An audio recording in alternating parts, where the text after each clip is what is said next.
Straight back and out of play. Count 0-2.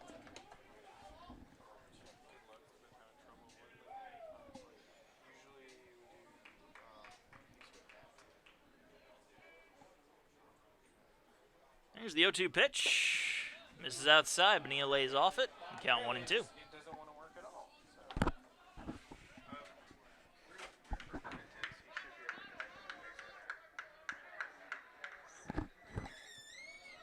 And the 1-2 pitch. Slow grounder towards short. Discharging the throw, and it is in time for the first out. Nice job there by Seth Hunt to charge that down. Right fielder, number 23. A little slow roller right up the middle.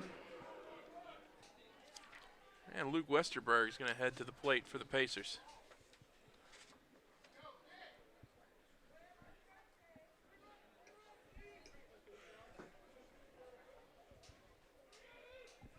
Westerberg, a senior out of Trenton, New Jersey. First pitch right in there for strike one. 0-1 the count.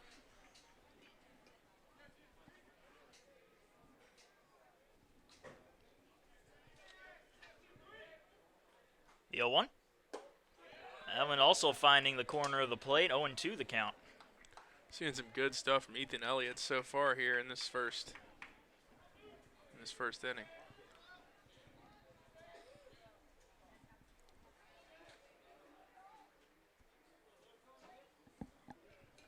And Westerberg calls time. Steps back in and awaits the 0-2.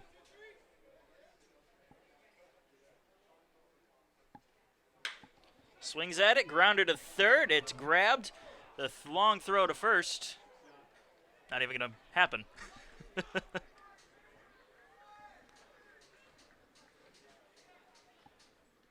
So Westerberg comes all the way back as it's called a foul ball.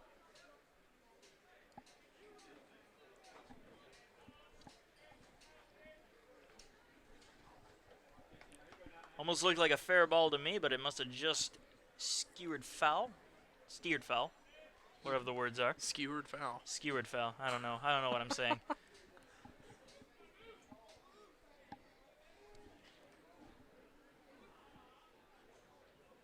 And the 0-2.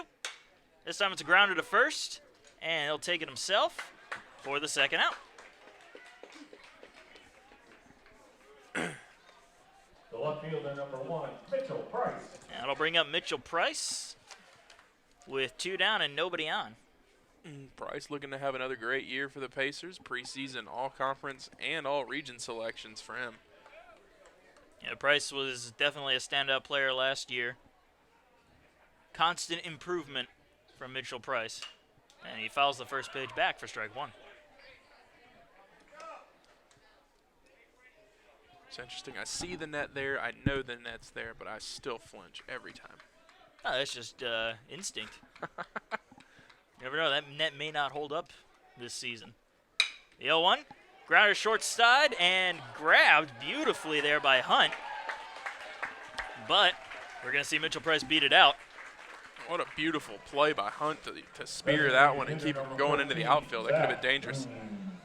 Mitchell Price has the speed that had Hunt not grabbed that, it could have ended up into, well, I don't know if it could have ended up as a double. I don't know if it was, if even he had the speed for that, but still, it could have been trouble. And the left fielder's heading back as big Zach Moon heads to the plate. So 1 on and 2 out. A little quick throw over to first to check on Price. Keep him close to that bag. Moon also receiving all conference and all region preseason selections this season.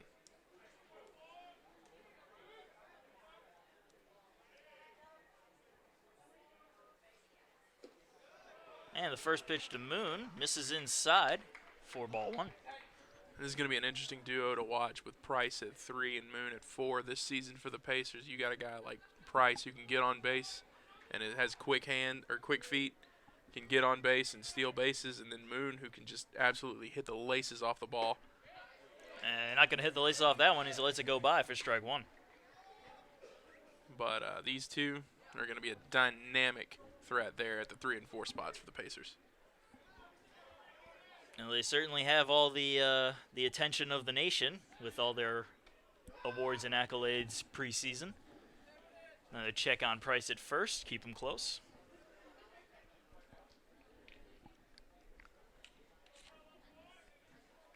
So 1 ball, 1 strike, 2 outs. Runner on first for Zach Moon here in the bottom of the first of a no-score game. Another check over on Mitchell Price.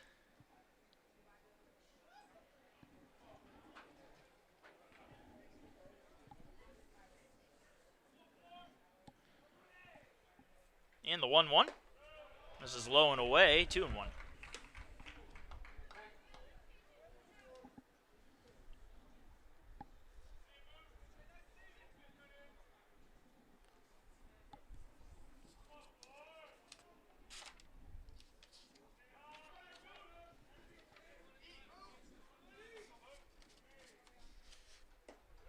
That one also going to miss low and inside, and the count 3-1 to Zach Moon. I don't think Moon likes all these balls. He wants something to hit. He wants something to drive in this first at-bat of the season. You can expect them to pitch around him a little bit, at least to start things off in this this season. But eventually his time will come to get a hold of one. Try to get a hold of that one, but he fouls it off and out of play. So with that, 3 balls, 2 strikes, 2 outs. Runner on first, no score. Bottom of the first with Zach Moon still at the plate.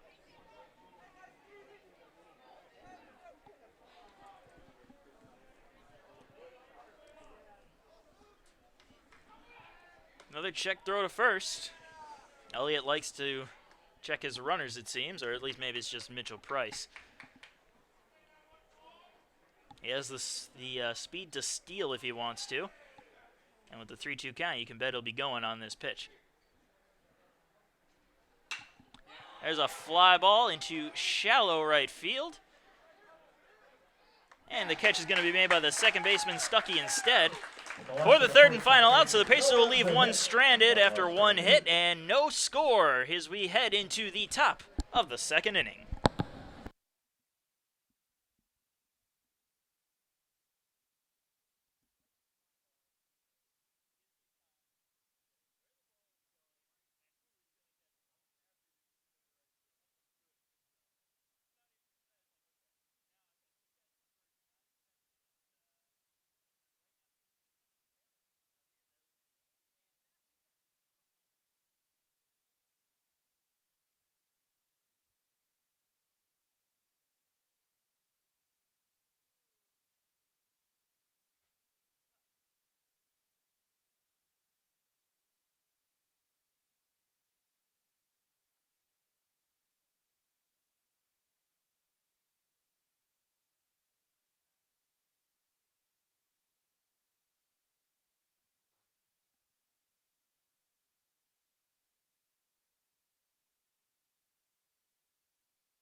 Leading off the top of the second, third baseman number 15, Eric Kalman.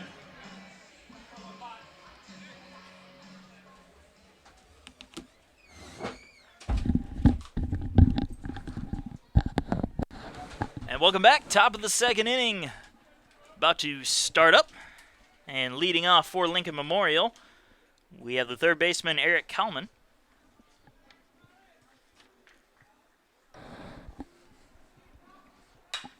And Kalman swings at the first pitch, fouls it off for strike 1.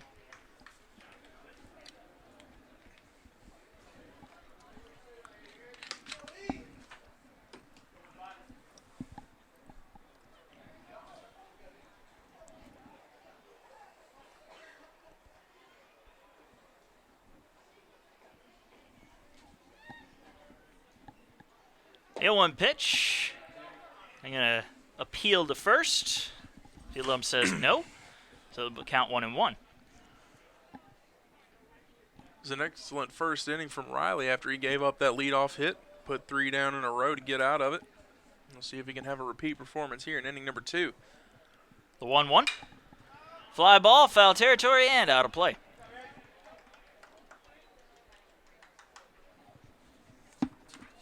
So that the count now 1-2 to Kalman.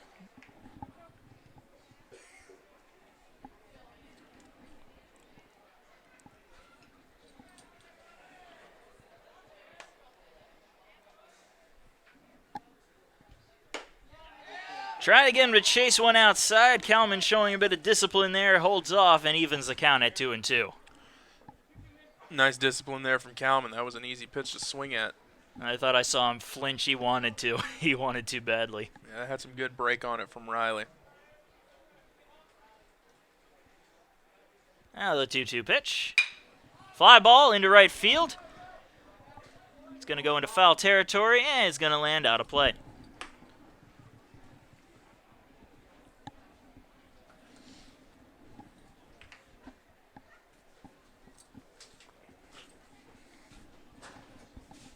So account still 2-2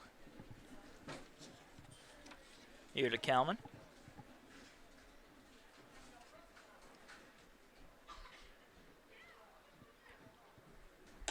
Pitch from Raleigh missing outside, and once again the count is full.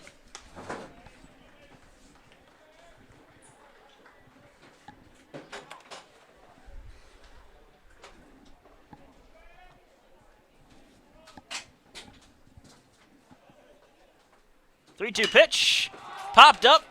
Looks like it's going to stay in the infield here. And that one will be caught there by Skylar Mercado for the first out. Good at bat there from Lincoln Memorial.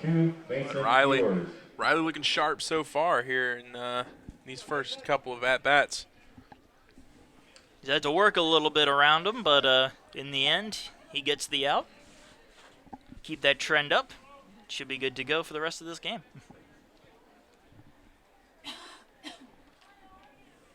Mason Ewers coming up now, the left fielder. Offers at the first pitch and foul tips it back for strike one.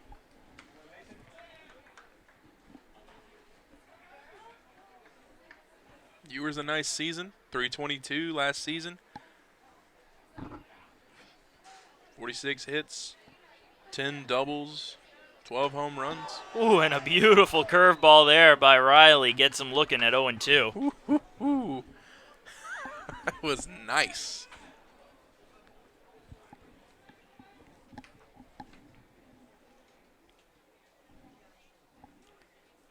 And the 0-2 fouled back.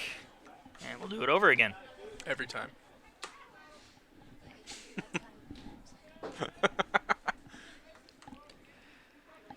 Once you're here for a while, you get used to it, though.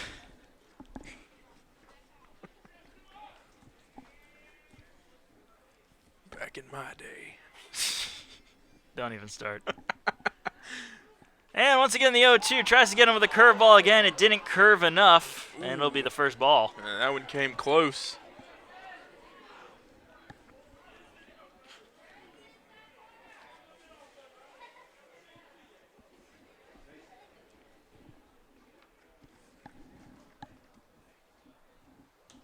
And that one's going to hit him.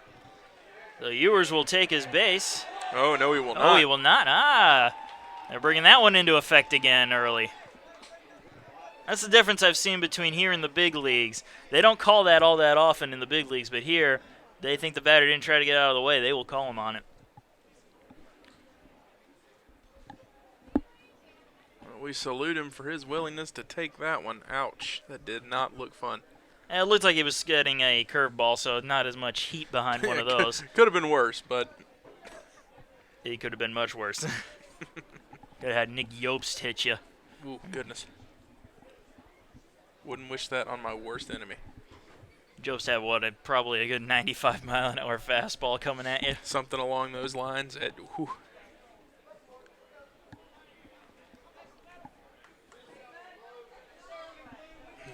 Absolutely nasty heater he had.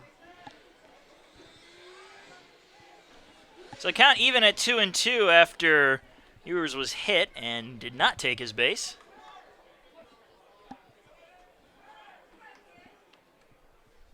And he'll swing and miss at that one for the strikeout and the second out of the inning.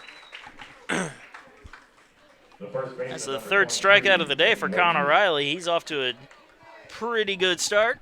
So far, so good. And that will bring up Timmy Wages, the first baseman.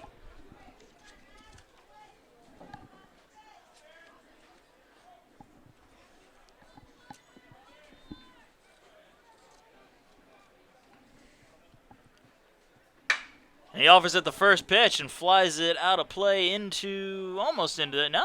Did it get into the Pacer bullpen? Either way, it's out of play and a foul ball and strike one.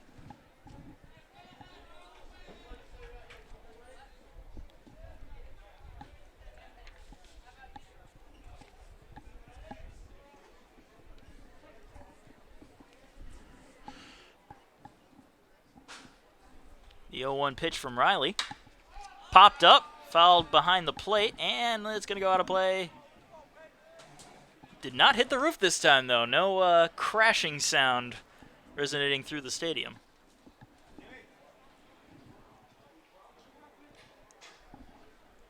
So count now 0-2. 2 Wages. Riley looking to get out of this inning quickly, if possible.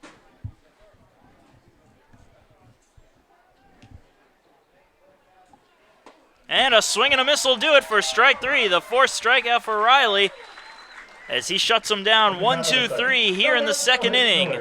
We're going into the bottom of the second. Pacers due up momentarily.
And welcome back, everyone, to the Willie Jules sponsored broadcast of Pacer Baseball here.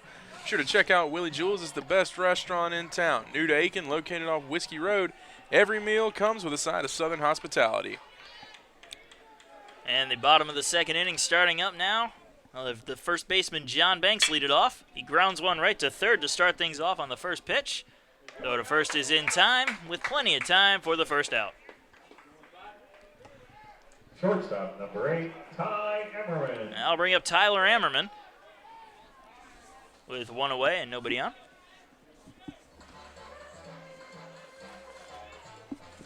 Ammerman, a solid batter last season, a .291 average. So we'll see if he can get a hit here for the Pacers. It'll be the second hit for the Pacers. And he'll let the first one go by off speeder for strike 1.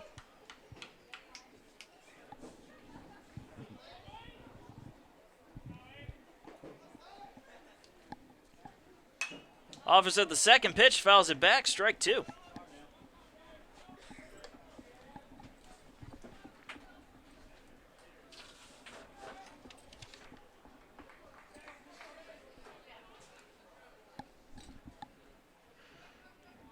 And the 0-2 pitch, outside, lays off, count 1 and 2.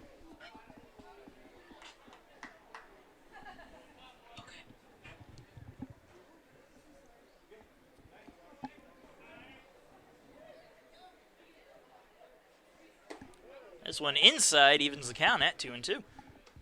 That one came dangerously close to Ammerman on that one. However, he did make an effort to get out of the way, so if it hit him, he probably would go down to first.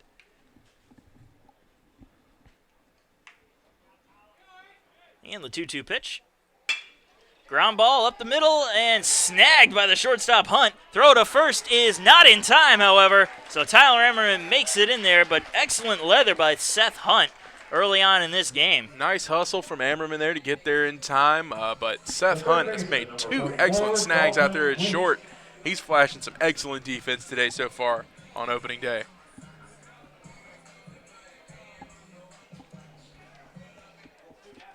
So I'll bring up Dalton Weeks, the third baseman, making his Pacer debut. And it looked like Elliott wanted to check throw over at first, but he just kind of held on to it.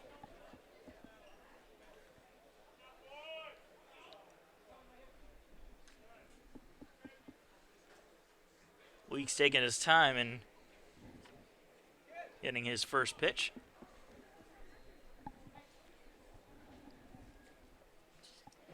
Now we'll have a check throw to first. Not much behind it, though, as Ammerman makes it back safely.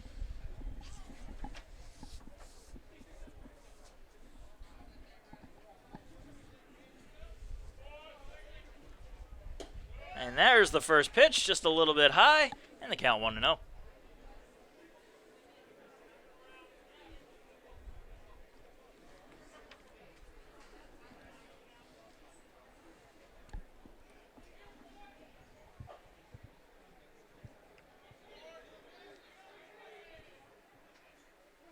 And the 1-0. That one just missing inside to another count.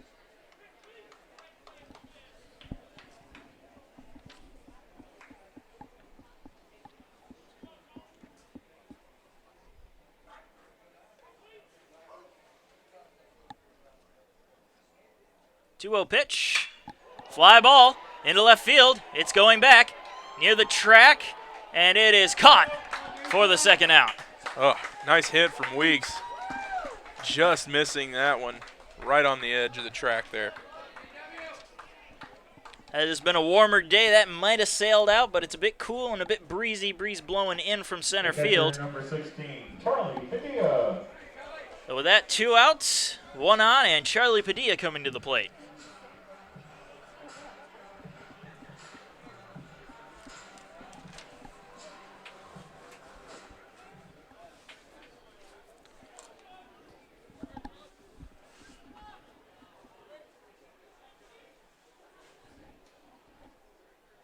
Another check throw over to first.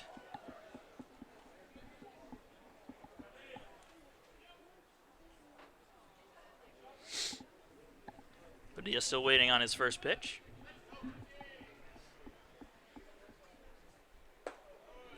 Just going to miss low and outside. And the count 1-0.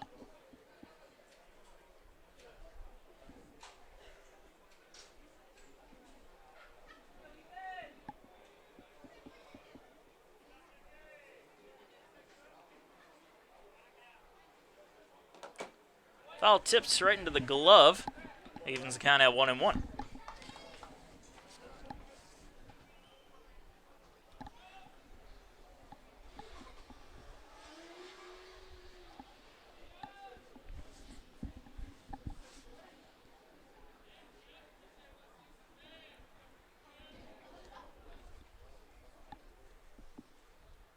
And the 1-1 pitch from Elliott.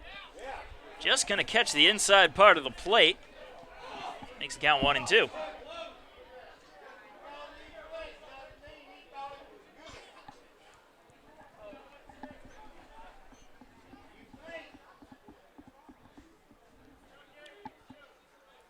And the 1-2 pitch. Low and outside, evens the count at 2-2. Twos across the board. 2 balls, 2 strikes, 2 outs. Bottom of the second. Runner on first for Charlie Padilla.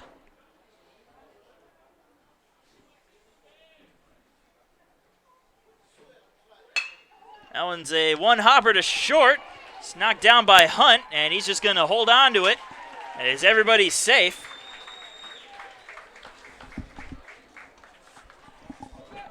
So a base hit there for Charlie Padilla. Advances the runner to second, and will bring up Skylar Mercado.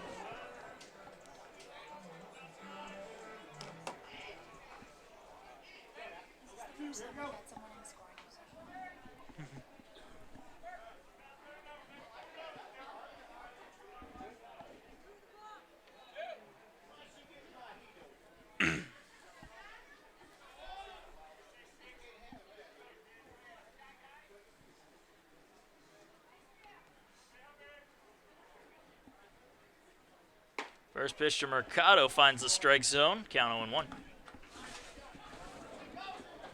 Mercado with an RBI chance here. Hit 302 last season, so he'll be looking to have a hot start to the season this year.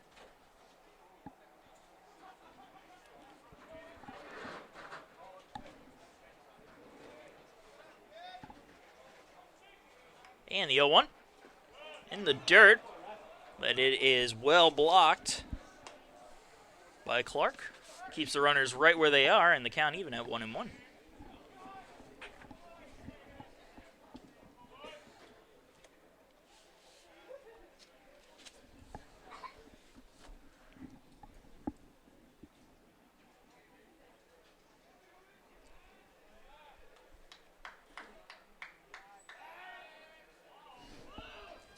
And Elliott will step off the rubber and send the runners scrambling back to their bags. Mercado rocking the stirrup socks. Gotta love it. I think I've seen a couple of guys out there for both teams wearing those.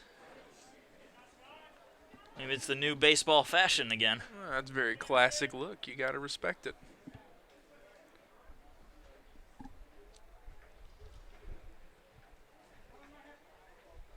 And a call of time just before Elliott delivered. You had Ty Ammerman dancing around at second base, drawing his attention. Have to wonder if it threw his timing off a little bit.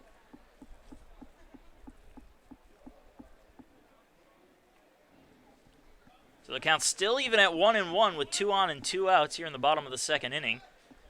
Skyler Mercado up to bat. And he'll let that one go by as it's blocked by Clark. And I'll make the count 2-1.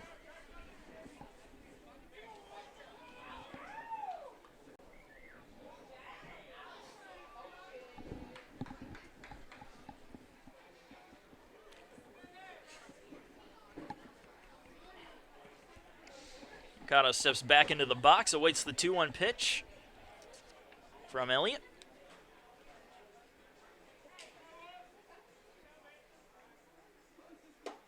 And he lets it go by high. Count 3-1.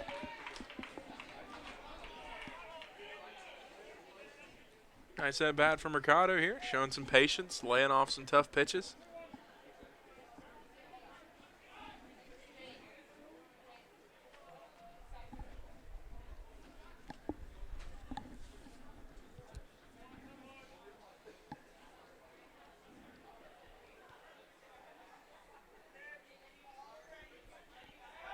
Another check over to second base. Almost mishandled the ball there, but it didn't go too far away from Stuckey, and also helps that Ammerman had a face full of dirt as he dove back. Certainly doesn't make things worse. Ammerman playing my games over there, and some real heavy mind games at second. He's definitely got the attention of the rail splitters right now. That one will be fouled off by Mercado and makes the count full at 3-2. Elliott's attention is definitely behind him on Ammerman right now.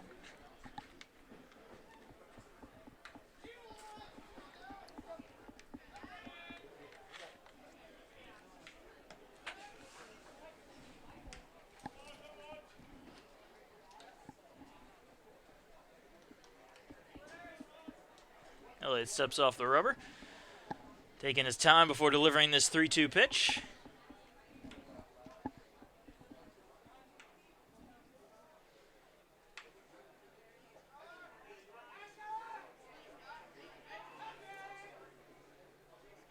And it's on its way. And it's fouled off, and we'll do it over again.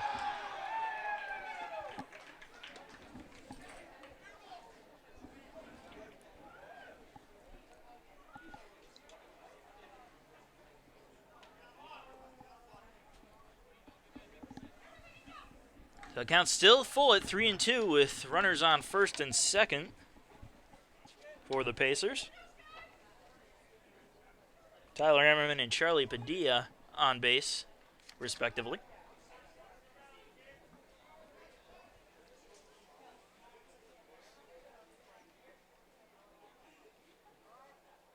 Runners go on the pitch, and it's fouled off, and all that energy for nothing. And another nice at bat here. Mercado showing some nice patience, waiting on these pitches, showing some nice defensive swings, doing what you need to do now. All he's got to do is make it pay off and drop one right in the gap. Yeah, a little bit more space there between left and center field, it looks like. Center field playing a little bit closer, trying to get the run if he comes around.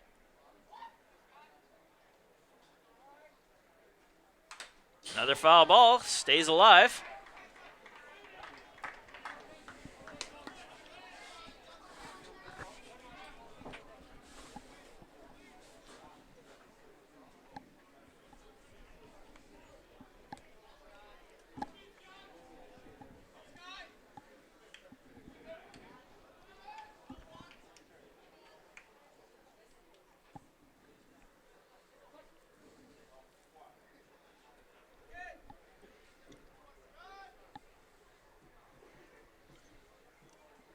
And the 3-2 again. Line drive into center field, dropping for a base hit. They're going to wave the runner around third, hold everybody else up, and there will be no play at the plate, and the first run of the season goes to the Pacers. And an excellent at-bat by Skyler Mercado. Waited on his pitch to hit. He got it, and he dropped it right in front of the center fielder. Nice at-bat, and it's going to pay off for the Pacers. 1-0 now the score here in the bottom of the second. So that will come back to the top of the order, and Jose Bonilla grounded to short his first time up. And he'll have runners on first and second with 2 down here in the bottom of the second, and now a 1-0 lead.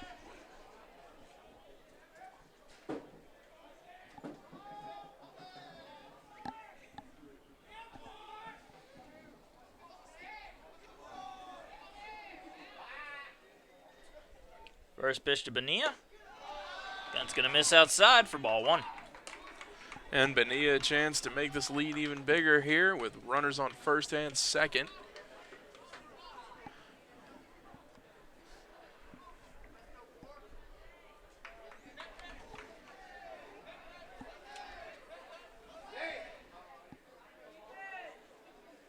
And a call of timeout by Bonilla, making us wait a little bit longer.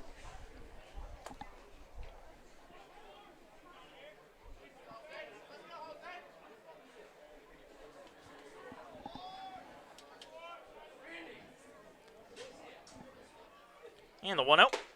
Foul tipped into the glove for strike 1.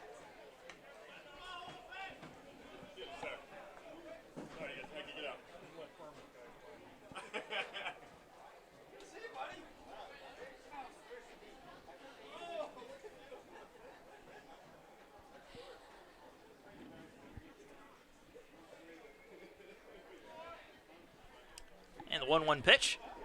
Swing and a miss. Couldn't hold up in the count 1-2.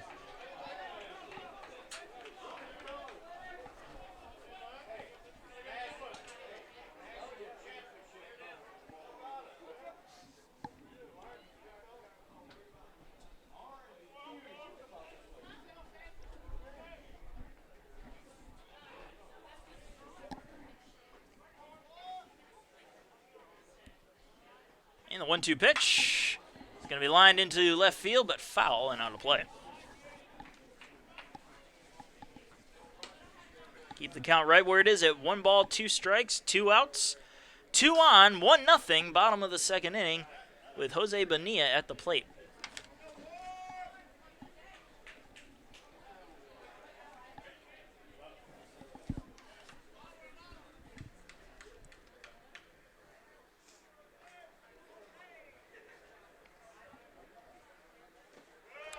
That ball in the dirt evens the count at 2-2.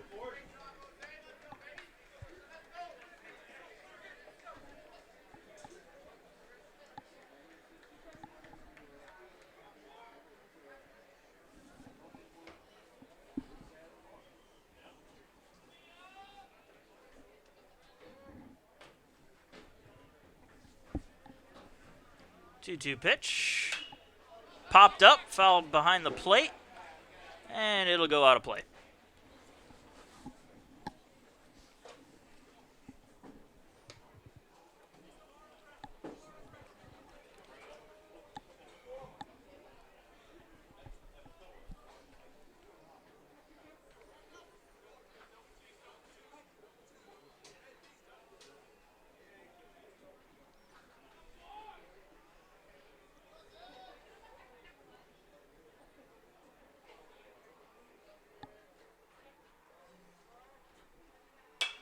Another foul ball. Keeps Bonilla alive to see another pitch. Bonilla with some nice defensive swings here in this at-bat. We saw that worked out for Mercado just one batter earlier. Ended up an RBI single. So Bonilla hoping to repeat that.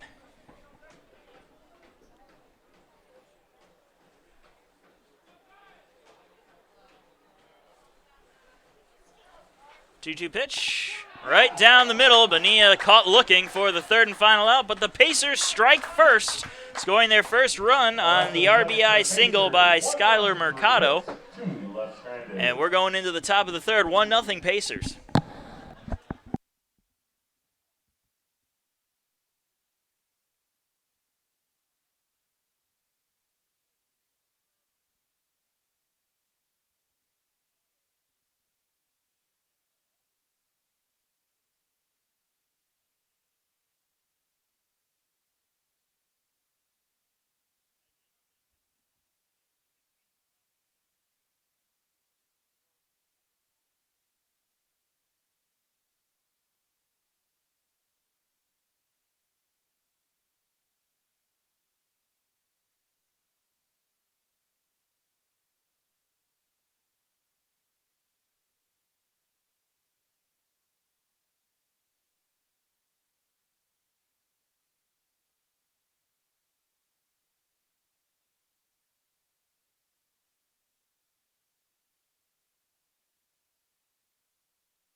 And we are in the top of the third inning. Pacers lead the Rail Splitters 1-0 as the second baseman Joe Stuckey will lead it off for Lincoln Memorial.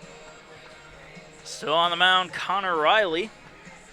He's had a pretty solid start here at the first game of the season. 4 strikeouts already to his name. And he'll try to continue that trend here. Yeah, Riley looking sharp so far.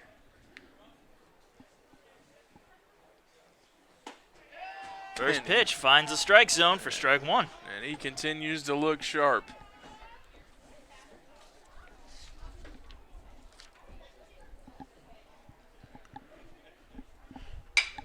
That one popped up.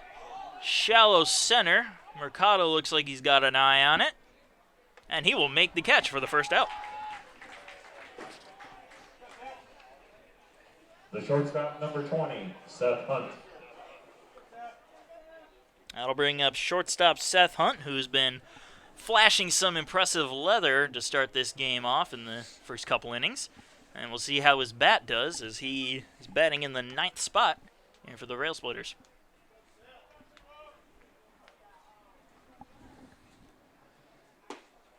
He'll let the first pitch go by for ball one.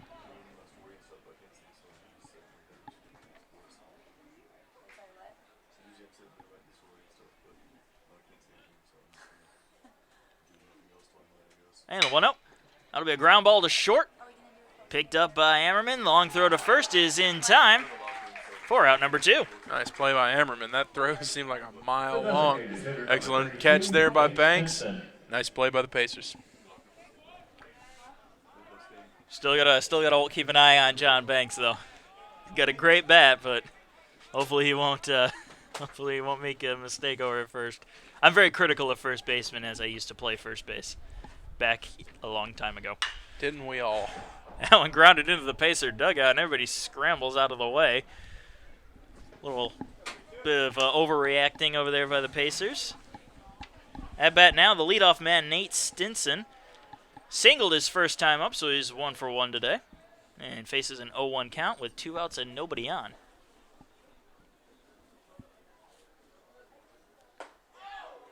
That curveball just barely missing, couldn't come back into the strike zone, and evens the count at 1-1.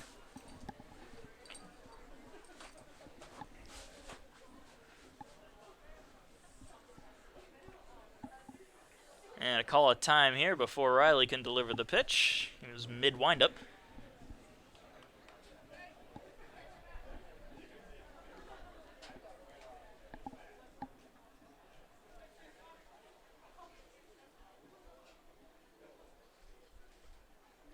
And the 1-1.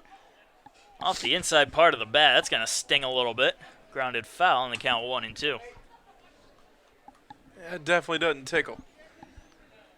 And especially on a day like this, it's probably no more than 60 degrees out there. Probably even cooler now. It's about 55, I believe, but it's the coldest 55 I think I've ever felt. Yeah, well, on the way up to the stadium here, it was 62, I think, according to my thermometer. But here's the 1-2 pitch. Swing and a miss for strike 3 and the third out. And another strikeout to Connor Riley's name puts the Rail Splitters down 1-2-3. We're going into the bottom of the third. Pacers still lead it 1-0.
And welcome back to USC Aiken Baseball, presented by Willie Jewell's Barbecue. We are in the bottom of the third inning, where the Pacers lead the Rail Splitters 1-0. And Luke Westerberg will lead it off. Grounded out to first base, his first time up. Not this time, as he lines it into left field for a leadoff base hit. First pitch, he hung that one right over the plate. Westerberg was all over that one for that single right into left. So a good start for the Pacers this inning as Mitchell Price comes up. He's 1 for 1, singled his first time up. However, he ended up stranded there. Mitchell Price able to get that single because of his speed. He grounded it over to Hunt at shortstop, but his speed got him safely to first base. Another check throw over there by Elliott. Likes to check on his runners. Notice that, and it's really slowed down the pace of this game in the Pacer half of the inning.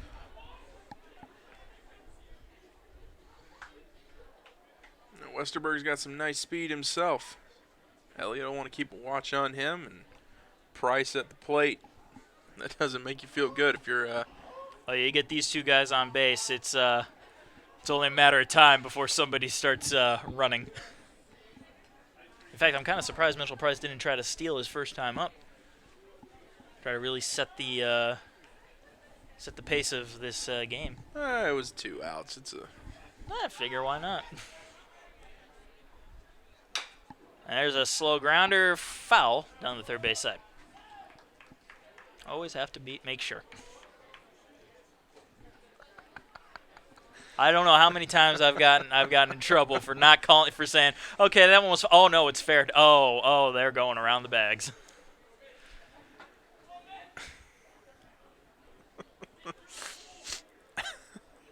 So the 0-1 pitch to Mitchell Price coming up. And another foul ball. That one is foul. Very much foul.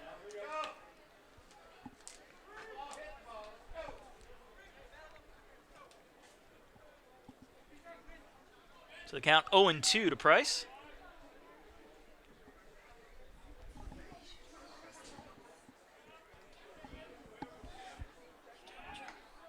Another check throw by Elliott. Trying to keep Westerberg close.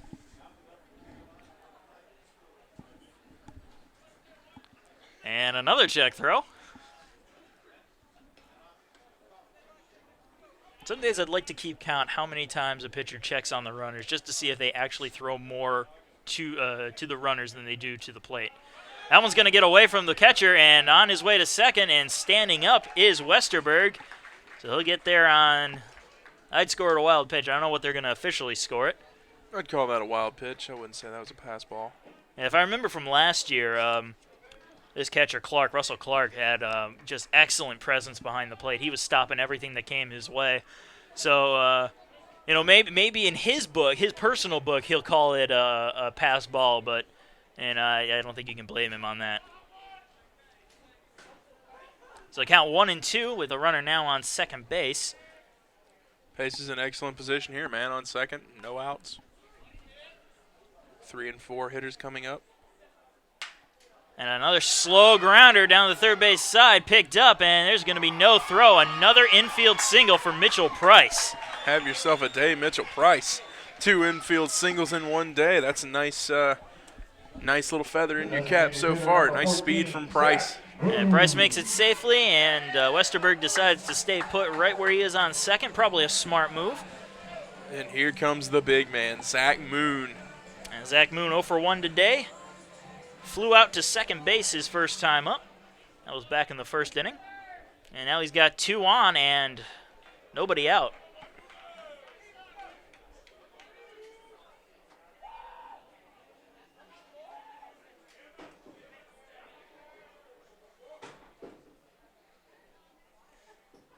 First pitch to Moon.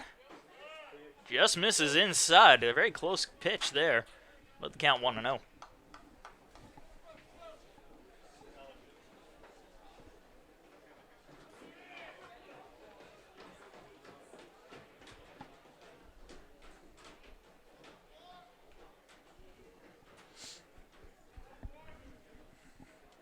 And the 1-0.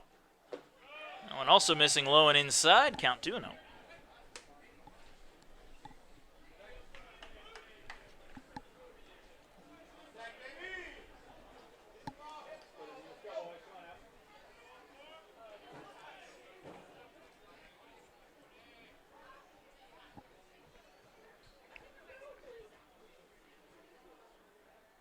Two-0 pitch to Moon. This time it's going to find the inside part of the plate and count 2-1. Elliott flirting with that inside corner against Moon, and finally he sees some success. He's been throwing it there a lot with limited success, but he got that one.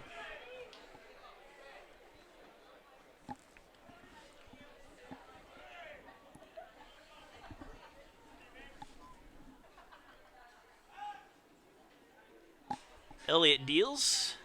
And Moon's going to line it into left field. It is foul.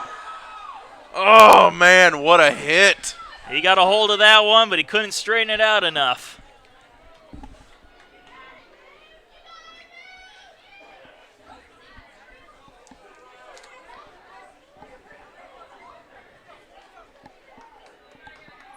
So with that heartbreaker of a foul ball, the count even at 2-2. Still nobody out here in the bottom of the third inning with 2 men on for Zach Moon and a 1-0 Pacer lead. He absolutely crushed that one, that foul ball. It's one of the things he's known for, is getting a hold of them and sending them flying.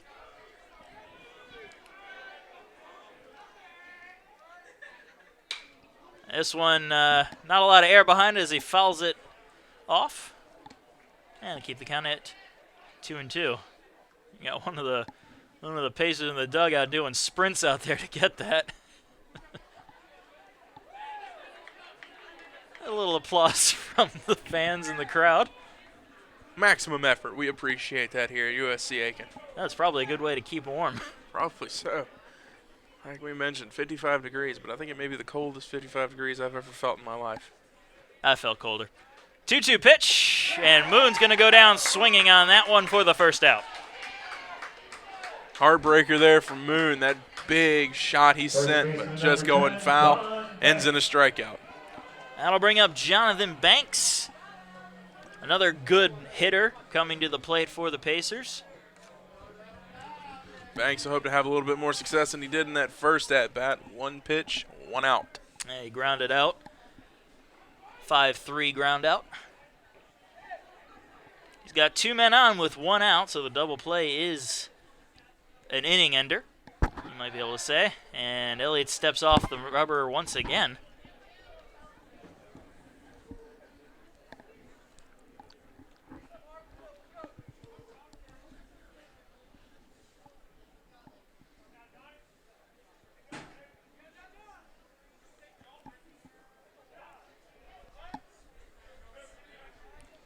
First pitch to Banks, gonna miss low and outside for ball 1.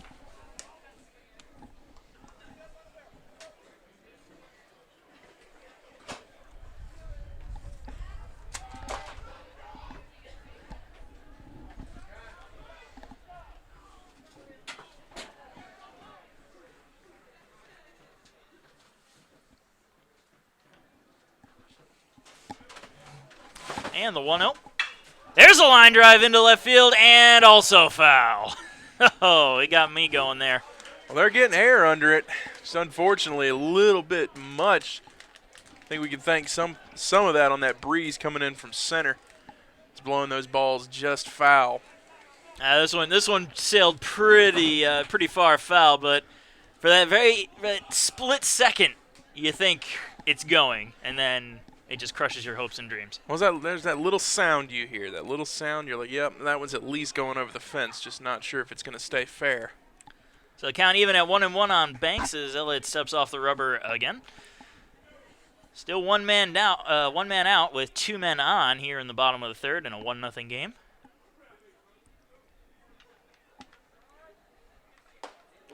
This time Banks just lets it go down the middle for strike 2. That was the pitch right there. I feel like if he had tried to swing at that one, he may have gotten a good bit of bat on ball. But I'm not the one playing. I'm just the one commentating. There is a reason behind that. So the 1-2 pitch on John Banks. And a swing and a miss. Got him chasing one outside. And Banks goes down for the second out. Well, the Pacers have a golden opportunity here. They got 2 men on to start the inning. Have since had 2 sat down. Don't want to waste this kind of opportunity. It's a close game, 1-0. And Ty Ammerman coming up. Singled and came around to score his last time up. We'll see if he can repeat that here in the third. And by his last time up, I mean his first time up.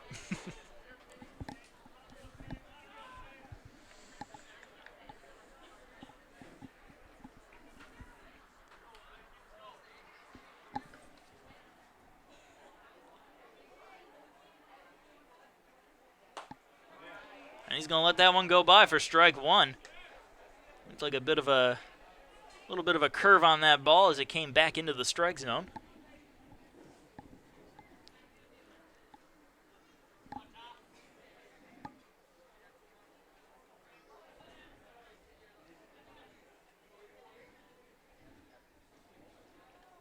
The 0-1. In the dirt. Blocked by Clark. And keeps the runners right where they are and evens the count at 1-1.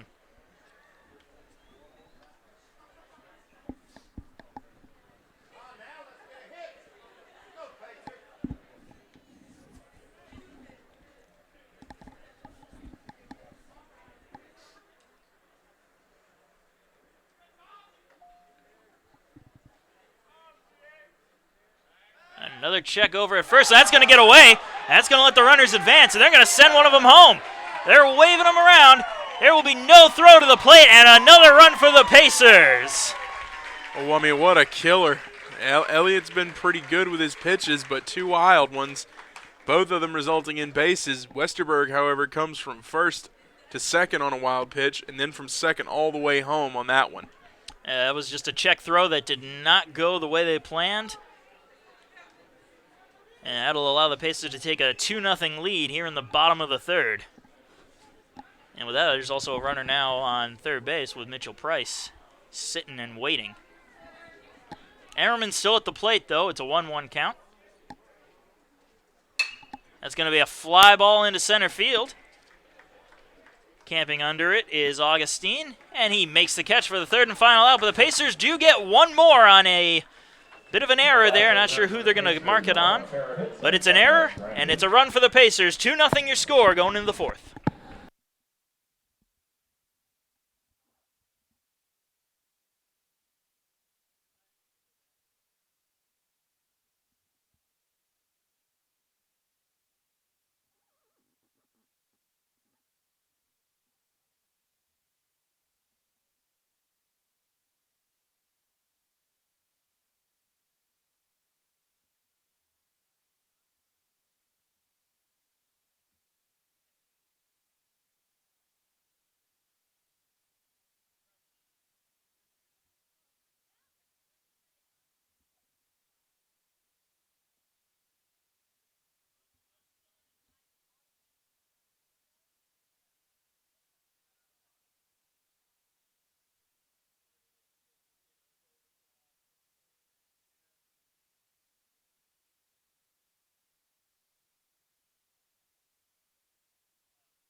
And welcome back. Top of the fourth inning action coming up here.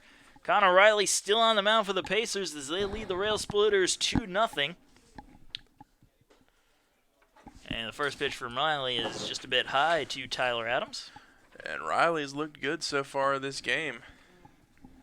They have a 5 strikeout performance so far. 5 or 4? It's 5. Swing and a miss there, evens the count at 1-1. If you're missing the audio of the game, we had to shut the windows. It was getting a little too cold.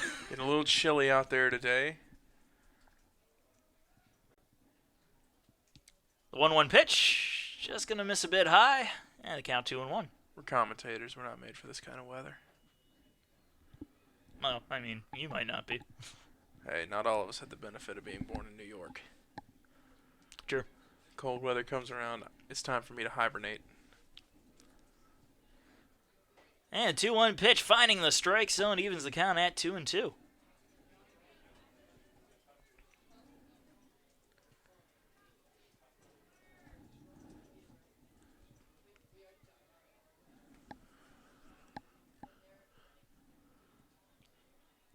Two-two pitch, swing and a miss. Another strikeout for Connor Riley. That makes it 6 on the day. Have yourself a game, Connor Riley.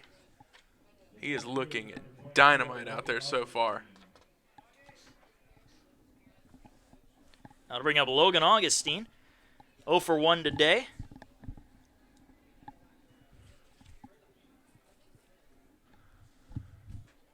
Flew out to left field his first time up.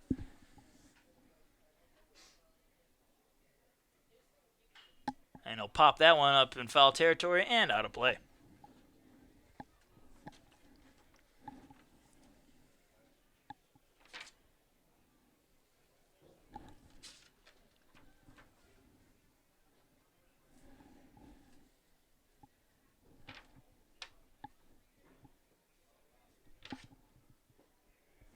That one missing low and away, evens the count at 1-1.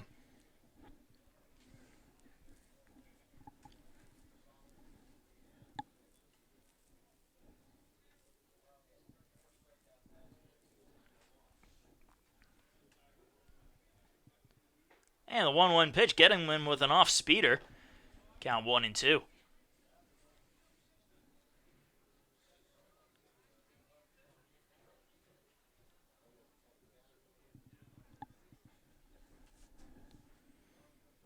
And the 1-2 pitch, trying to get him to chase an off-speeder outside. No go, however. And the count even at 2-2.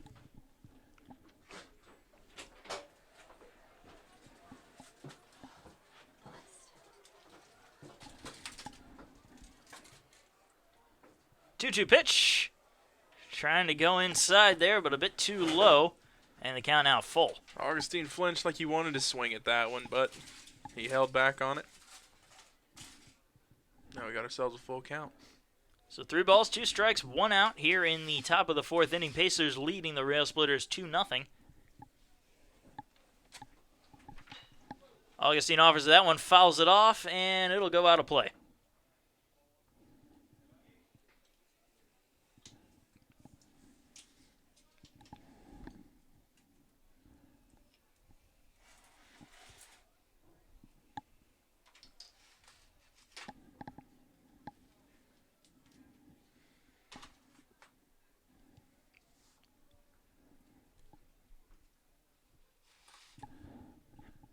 And the 3-2 pitch, fouled off again. Will it stay in play? Just out of play.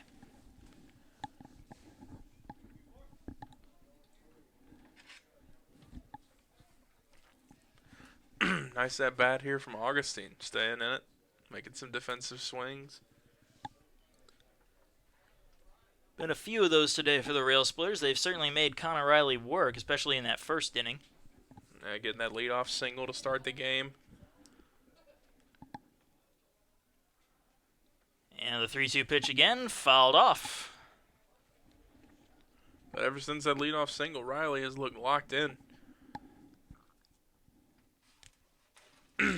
No hits since then. And just like that, you have jinxed it. We'll see. It'll happen. Of Just course watch. it'll happen, but It'll happen right now on this 3-2 pitch. no, I'm just going to set him down right here. That was a fly ball into somewhat deep center field. That will be caught for the second out by Bonilla.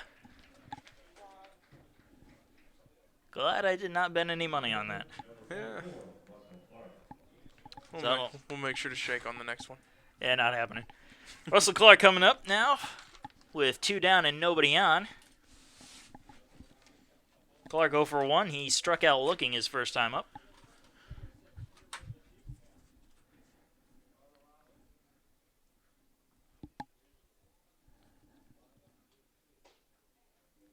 Just going to miss inside on the first pitch, 1-0. That's an interesting spot, that pitch. Blue calling it a strike sometimes, others not. This one a bit high, and the count 2-0. Yeah, no doubt on that one. And one thing you like to see in your umpires is consistency. And so whenever that happens, it's got to be really frustrating for everybody involved, including because batters. You're expecting a strike, so you may swing at it, and you get a called ball, and you're going, what's going on now? 2-0, popped up, gonna stay in the infield. Mercado looks like he's got an eye on it. He does, and he makes the catch for the third and final out. So another 1-2-3 inning for Connor Riley as we go into the bottom of the 4th inning, still 2-0. And just before we take that break, we'd like to go ahead and thank a couple of our sponsors, Tyler's Tire and Auto Center. They've been serving the Aiken area for over 50 years. For all your vehicle needs, go to Tyler's Tire and Auto Center.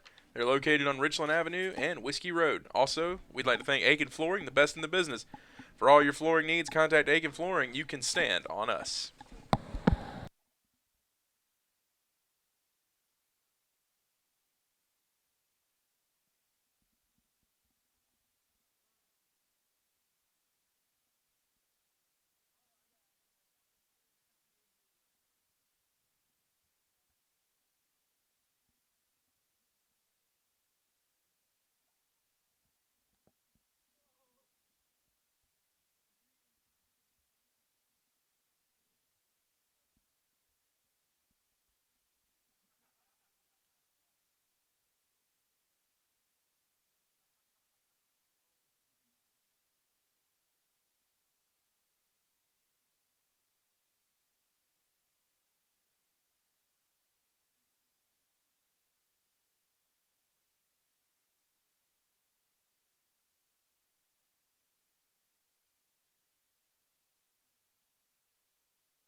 And the bottom of the fourth inning, starting up in just a few moments as Dalton Weeks steps to the plate.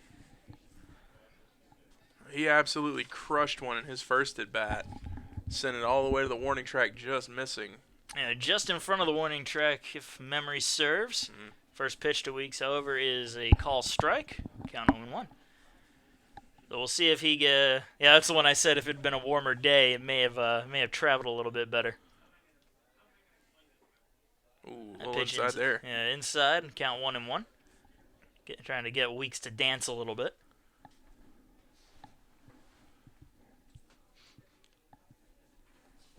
Try to check his swing, unable to, so the count will now be 1-2.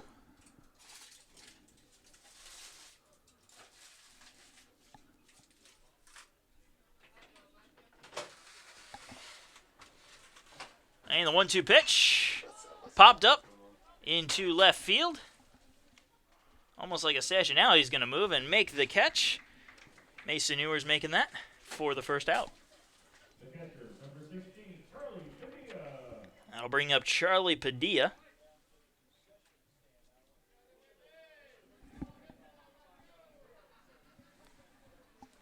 Padilla, 1-for-1 today, singled his first time up.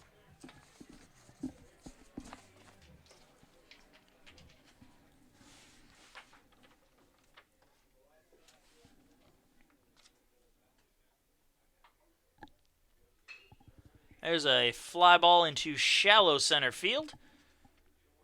And that will be caught by Augustine for the second out. Good play there by Augustine. He initially broke backwards, but turned quick, came back in and got it. Plenty of hang time on that ball, so he was able to correct any movement errors he had. And I'll bring up Skylar Mercado now. 1-for-1 with an RBI single his first time up. Nobody on and 2 down here in the bottom of the fourth inning. And I'll let the first pitch go by for strike 1. And that first at-bat was a beauty from Skylar Mercado. Yeah, he just stayed in there, had a lot of defensive swings like you were saying, and came through with a big hit in a big moment. Lets that one go by, evens the count at 1-1.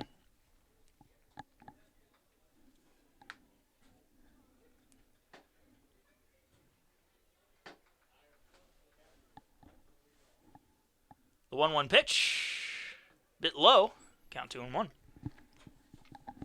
Good discipline from Mercado, good patience. He's waiting on his pitches.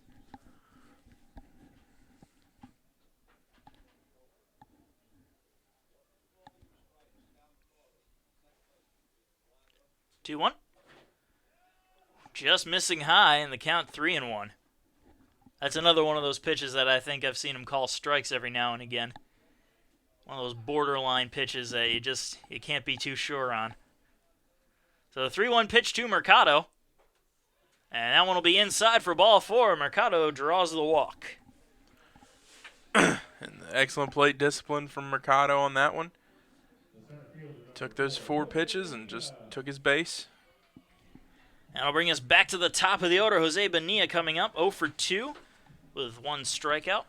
Looking for his first hit as a Pacer so far this season.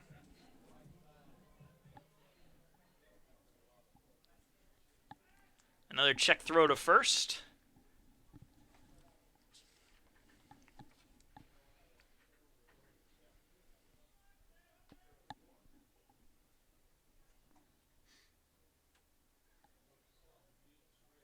And a show of bunt here by Bonilla. Interesting approach to things. But he managed to pull it back in time for ball 1.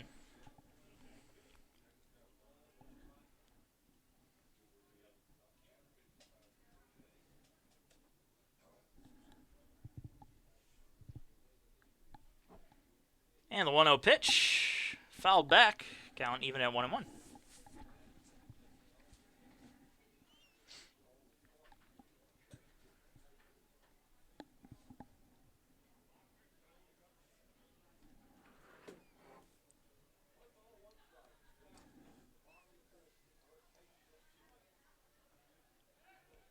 Another check throw to first. Hustling back in time is Mercado. I don't think it's just me, but Elliott really likes to check on his runners. He absolutely does. He's been doing it a lot, especially with the likes of Ammerman and Mercado. And there's another check throw.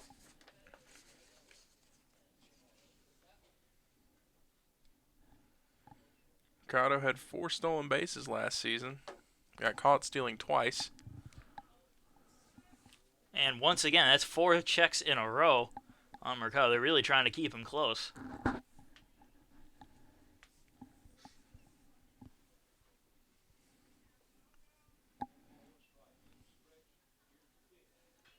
And that one will be fouled back. Count 1-2.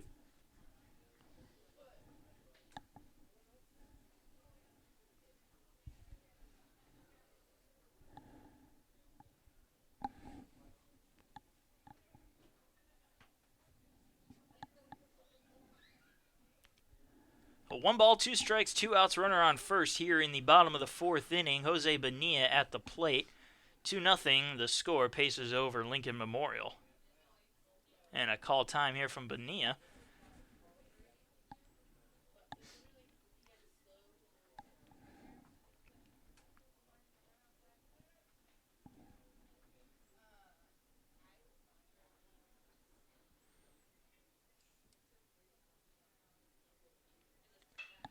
And there's a fly ball into right field, a dive and a catch.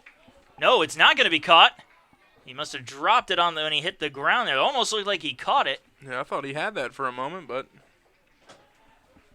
they'll say otherwise, and the Pacers will have him on the corners here with 2 outs. So that'll be a base hit there for Bonilla. And as you said, runners on the corners, 2 down. And Luke Westerberg will come up. I could have sworn he caught that, but Yeah, I thought he did as well. It certainly looked like a catch from up here, but the umpire's got a better view than we do. And Tyler Adams, though, putting in all the effort and getting nothing for it. Got to feel bad no matter who you are when that kind of stuff happens.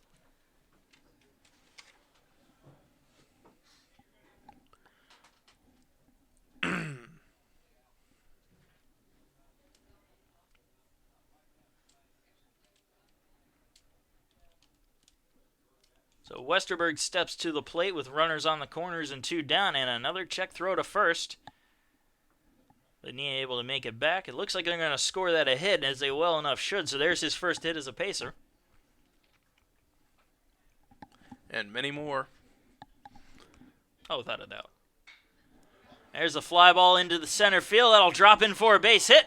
1 run will score, and that'll be it, as everybody else moves up only 1 bag. Nice bat from Westerberg. Put that right over the head of the second baseman. Dropped it into shallow right center. Excuse me.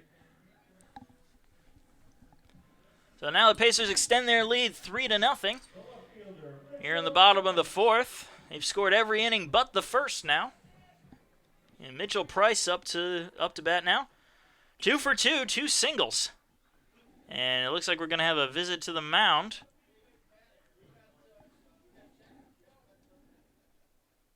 And we'll see if they're going to have a pitching change. And if they do, we're going to take a break.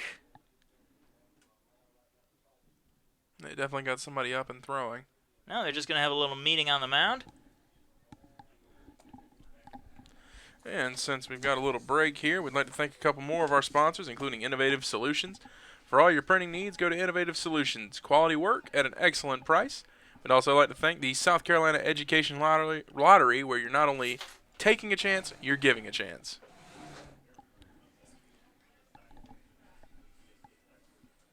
And the meeting of the mound is over. And we're ready to get back to baseball. Once again, Marcus Johnson and Jordan Phillips calling tonight's game, the home opener and season opener for USC Aiken. They lead the Lincoln Memorial University Rail Splitters 3-0 here in the bottom of the 4th inning. And we'd like to thank you for allowing us into your homes for Pacer Baseball, sponsored by Willie Jules Barbecue. And the first pitch to Price. Bit of a slow pitch, just missing outside. Count 1-0.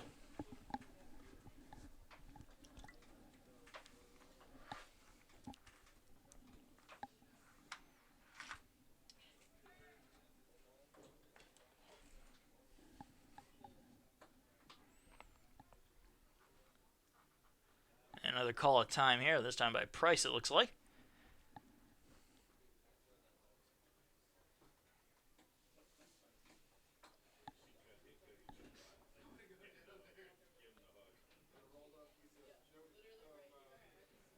Swing and a miss. Price got a little ahead of that one and count even at 1-1.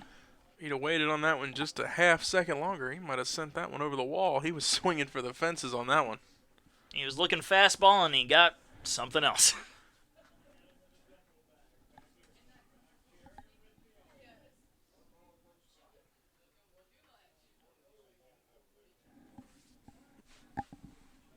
And the 1-1. Another slow grounder right back to the mound. And this time Price's speed is not going to pay off as he's thrown out for the third and final out. But the Pacers strike again as they add one more to their lead. 3-0 your score. Top of the fifth coming up.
And we are back in the top of the fifth inning. Pacers lead the Rail Splitters 3-0.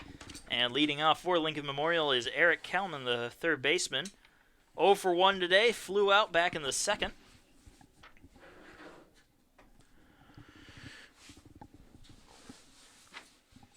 Connor Riley still on the mound, pitching an excellent game so far as he gets Kalman to swing and miss at the first pitch for strike one. Yeah, Riley has 6 strikeouts tonight. Not a bad way to start off the 2017 season if you're Connor Riley. Definitely not. He's looked locked in down there for this game. And the count even at 1-1 is that one missed just a bit high.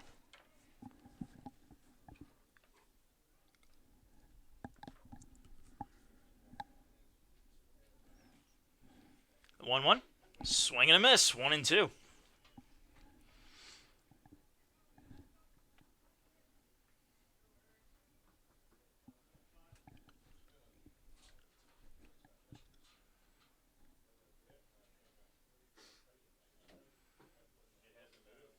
And another swing and a miss, and give another strikeout to Connor Riley, his 7th of the day. Riley is looking absolutely dominant out there. I'll bring up Mason Ewers. Ewers, one of Connor Riley's strikeout victims today.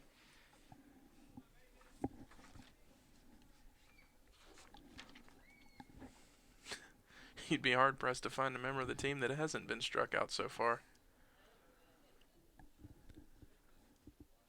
And the first pitch. That'll find the lower part of the strike zone. Nice little movement on that off-speeder. Count 0-1. The only ones that have not been victimized by the strikeout, Logan Augustine, Joe Stuckley, and Seth Hunt. They're going to say he didn't go around on that appeal. All right, so with that, the count will be even at 1-1.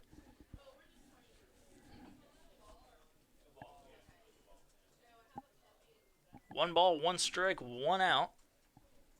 Here to Ewers. He'll let that one go by, and the count 2-1.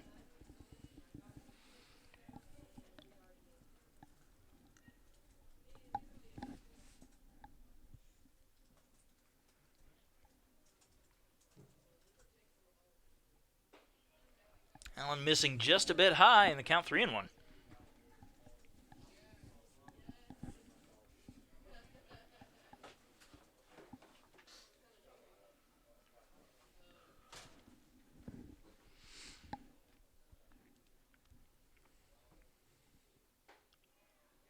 That one finding the corner of the strike zone on a 3-1 count, and the count now full. A little bit of a delay on that call. I think Ewers thought he got the free pass, but he came back. It was another one of those borderline pitches. Had it been a 1-2 count, that might have been called a ball. It's one of those things that umpires are known for. 3-2. Fouled off, and we'll do it over.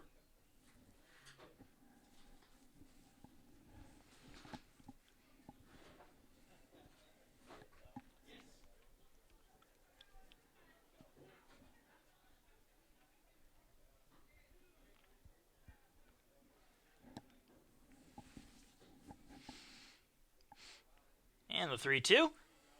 That one will just barely miss on the inside, and there's the first walk of the day for Connor Riley, and also ends the streak of 13 straight sat down. Not a bad at-bat there from Mason Ewers for the Rail Splitters. Laid off a couple tough pitches on that one. I mean, a couple of really nice borderline pitches there from Riley that just didn't get Ewers to swing on, and he'll take his base. And I'll bring up Timmy Wages. Runner goes. Here's the throw to second. That's going to be off the mark. And that'll be a stolen base for Mason Ewers.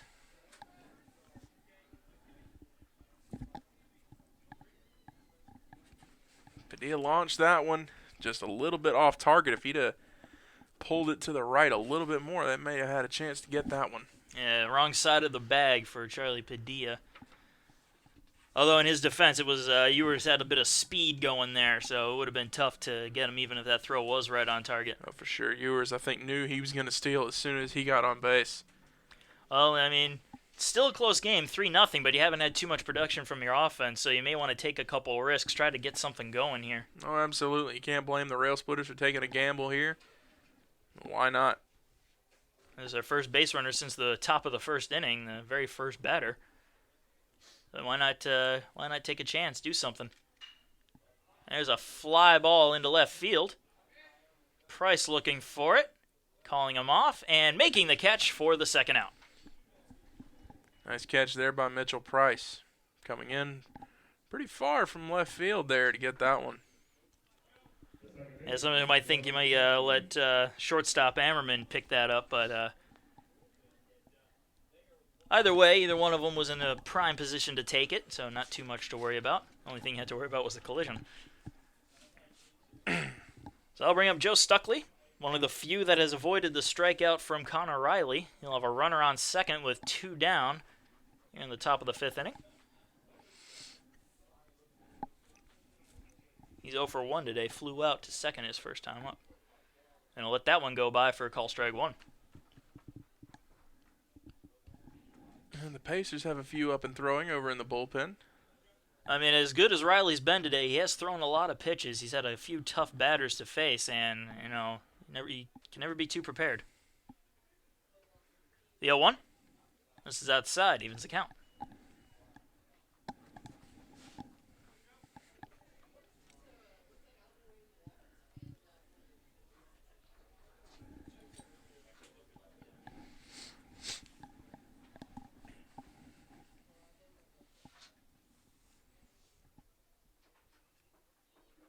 The 1-1.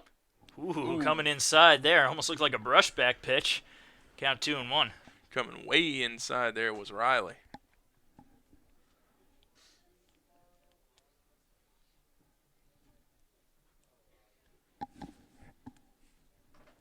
Might see Stuckey come off the bag just a little bit here. And the 2-1 to Stuckey on its way. And it's a swing and a miss. Evens the count at 2-2. Nice pitch there from Riley. Almost looked like the same type of pitch as he did on that. I don't want to call it a brushback because I don't think it was, but he brought it in a little bit more. I have to wonder if maybe it was trying to play a little psychological game. Possible. bring him back a little bit, create a little bit more space over the plate for yourself. Give him that split second of hesitation, like, should I swing or should I dive out of the way? Absolutely. Here's the 2-2 pitch. Just going to miss a high and outside, and the count full at 3-2.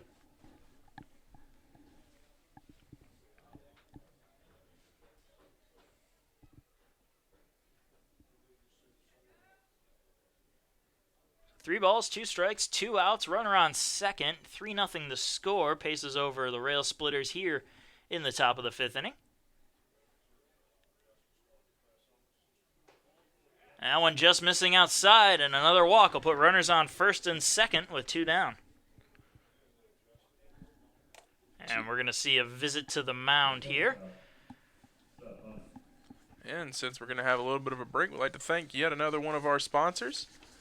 I'd like to thank Denny Michaelis, State Farm Insurance. He's the best in the business for all your insurance needs. Go to Denny Michaelis, State Farm Insurance. Also, of course, I'd like to thank our sponsor, Willie Jules Barbecue. Best new restaurant in town. It's located off Whiskey Road, and every meal comes with a side of Southern hospitality. Be sure you check them out. Tell them PacerSports.com sent you. And the meeting on the mound is over with. One of the 3 certainties in life: death, taxes, and sponsorships for athletic events.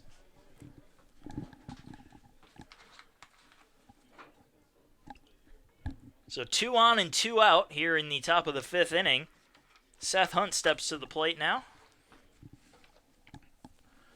Hunt had a nice day defensively so far as he swings and misses at that one. Count 0-1 now after the swing and miss. Showed a little bit of brilliance on that defensive side of the ball, as we mentioned. Made a couple of nice stops. Stopping balls that would have went into the outfield otherwise. Good work there at shortstop from Hunt today. They didn't result in outs mainly because the batters he was snagging those ground balls from were speedsters. Mitchell Price, I believe Luke Westerberg the other, maybe Skylar Mercado, I'm not sure. Yeah, Luke Westerberg and Mitchell Price are 2 that I know that have happened to him. The count even at 1-1 now on Hunt. He's 0 for 1 today, grounded to short his first time up.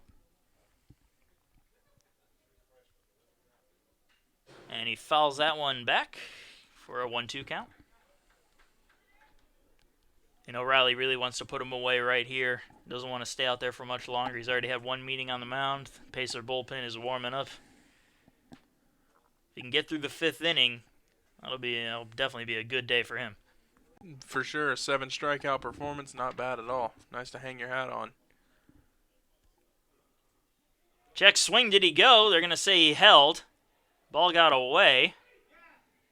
Oh, no, he didn't hold, but he, all right. He didn't hold his swing. I thought I heard the umpire say he held, but he didn't.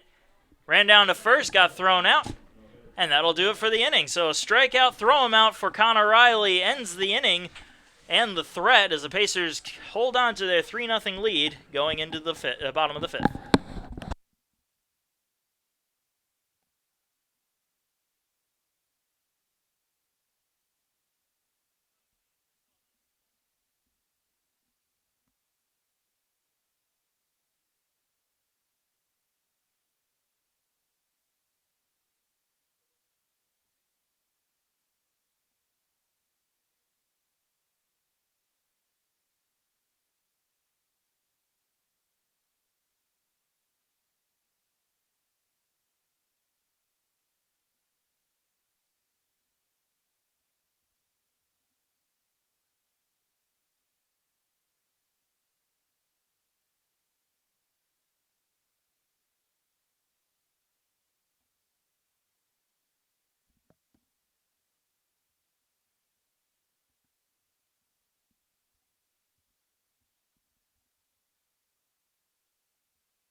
And the bottom of the 5th on its way rapidly. Zach Moon coming to the plate to lead it off for the Pacers. Moon 0 for 2 today with a strikeout. A little correction on the score sheet if you're keeping track at home. They called, Seth Hunt actually managed it. be grounded out to a 2-3, not a strikeout throwout. Ooh, that went in tight on Zach Moon. He had to move his head back there. High and inside for ball 1.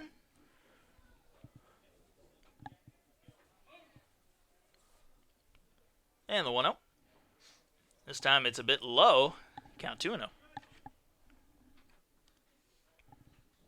Ethan Elliott still on the mound for the Rail Splitters. Only 3 runs today, with 3 strikeouts, as that one finds the strike zone. 2-1 the count.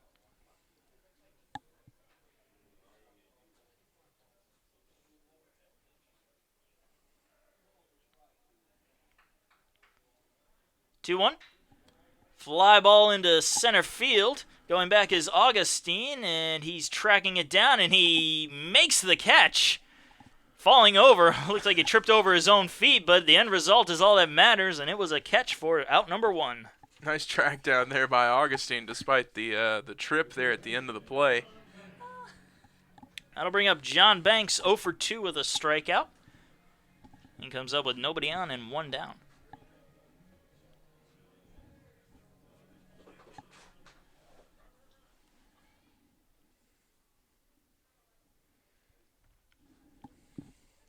First pitch to Banks. Grounded to first, and he'll take it himself.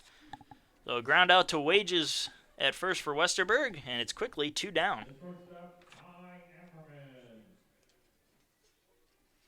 And that will bring up Tyler Ammerman.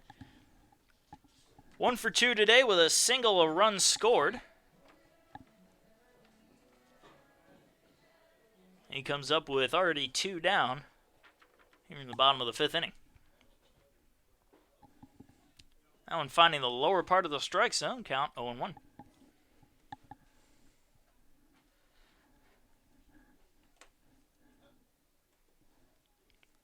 Show a bunt, pulls it back, but not in time, or it just found the strike zone. Either way, the count 0-2.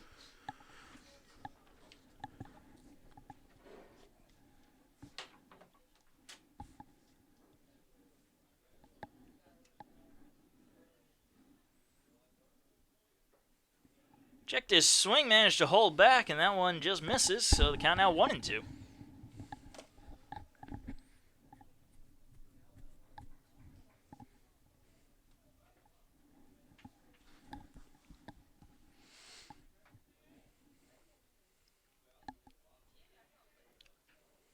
So 1 ball, 2 strikes, 2 outs, nobody on here in the bottom of the 5th inning. Pacers lead Lincoln Memorial 3-0. And that one will go inside to Ammerman for ball 2.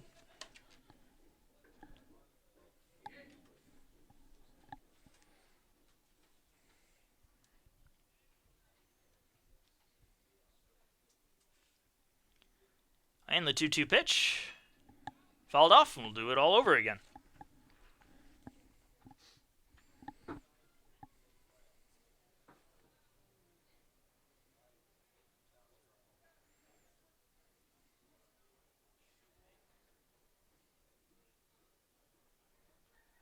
Another 2-2, this one in the dirt, and the count full. Nice at bat. See if the Pacers can make something of it here.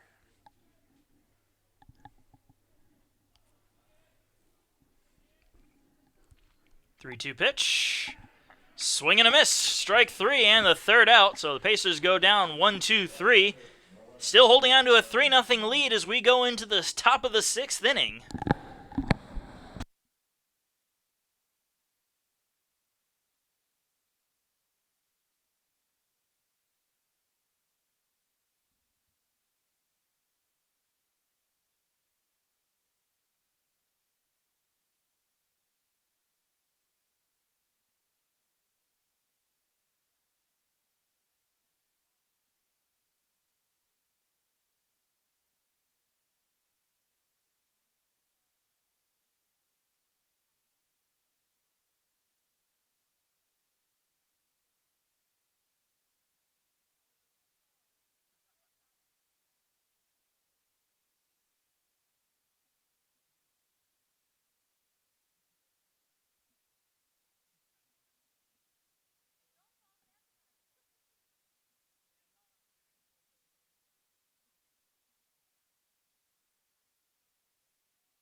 And we are back. Top of the 6th inning. Starting up now, 3-0 your score. Pacers over the Rail Splitters. And we have a pitching change. Christian Aragon replaces Connor Riley, who pitched a gem. Let's just be honest there. 8 strikeouts in 5 innings with only 2 walks and 1 hit and no runs.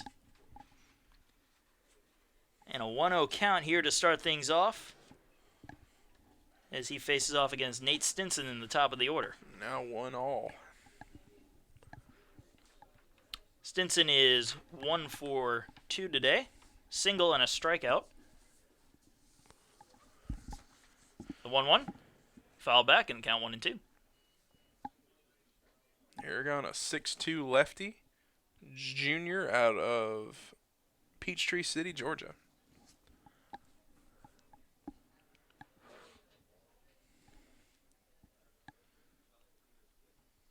Here's the 1-2. That one will find the strike zone, and down looking goes Stinson for the first out. Nice pitch. Absolutely froze Stinson on that one. So Aragon picking up right where Riley left off. And with that, we'll see Tyler Adams come up. He's 0 for 2 with a couple strikeouts of his own.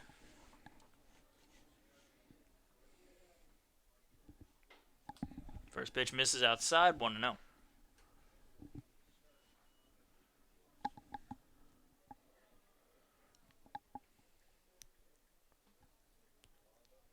And the 1-0 pitch. That one just a bit low. Count 2-0. I don't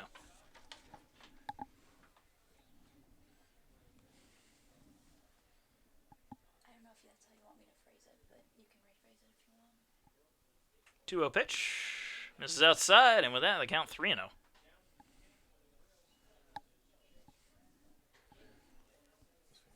know how you. That's fine. And the 3-0 pitch from Aragon.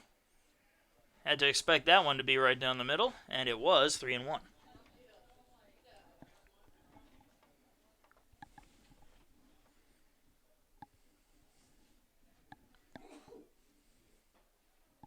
That one will find the outside corner, and the count full. So just like that, we go from 3-0 to a 3-2 count.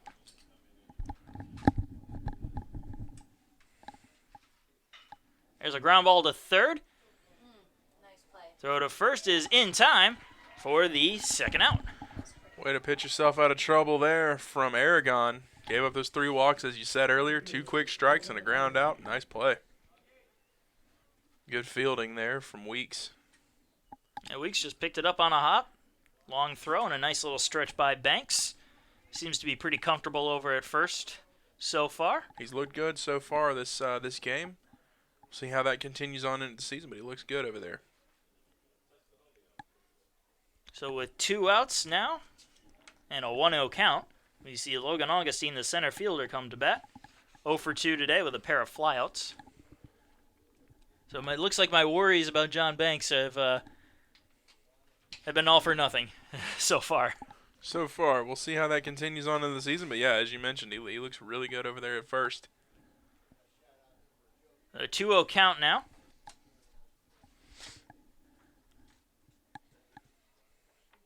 And the 2-0 to Augustine. Finds the strike zone, 2-1.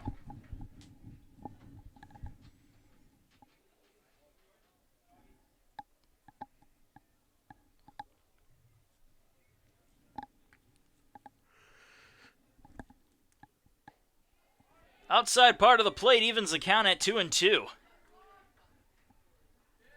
Excellent pitching by Aragon. Falls behind in the count early and then fights his way back.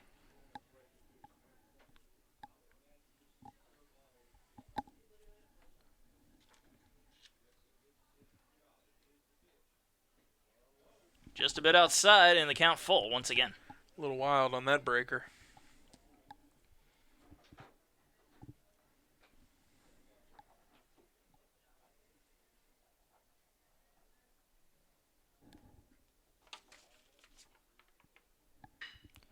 That's going to be a base hit into right field.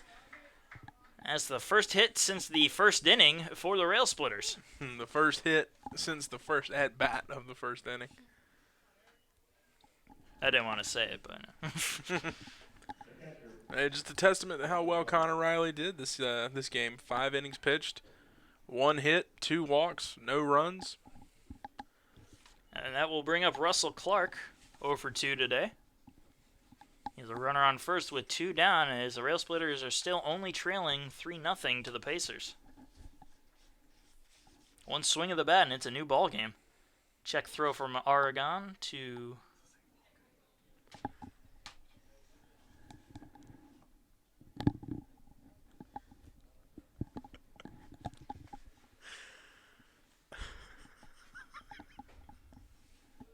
That pitch misses, ball 1. Stop laughing. I'm sorry.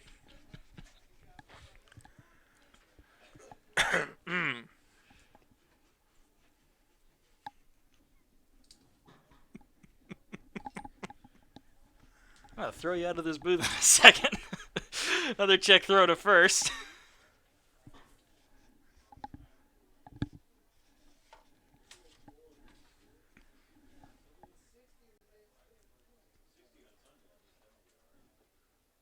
And the 1-0. It's a bit high. Padilla had to go up to get it. They may have thought he might be going at first, but Augustine decided to stay put right where he was. It's a nice play by Padilla to snag that one. Quick hands on that. It was going pretty high there. 2-0. Popped up, foul territory, and out of play.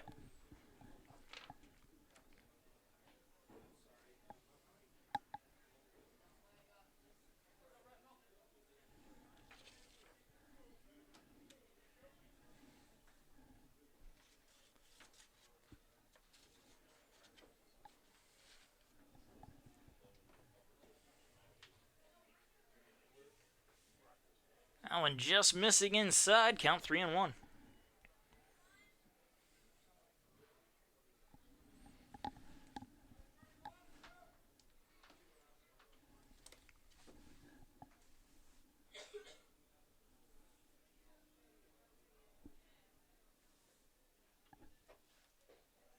That one will also miss, and that's another walk for Clark. And now Oregon pitching himself into a little bit of trouble as he has 2 on and 2 out.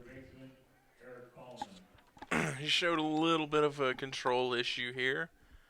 Ran up those 3 walks early in the at-bat against, I can't remember who it was for Lincoln Memorial, but got those 2 quick strikes into the ground out. Then that full count in the last at-bat and another walk here. I believe it was Adams who he worked his way back from a 3-0 count on. But yeah, Logan Augustine and Russell Clark back-to-back on base. 1 a base hit, 1 a walk. That'll bring up Eric Coleman, who is 0 for 2 with a strikeout. He'll have 2 on, 2 out. You're in the 6th. That one just missing low and inside for ball 1.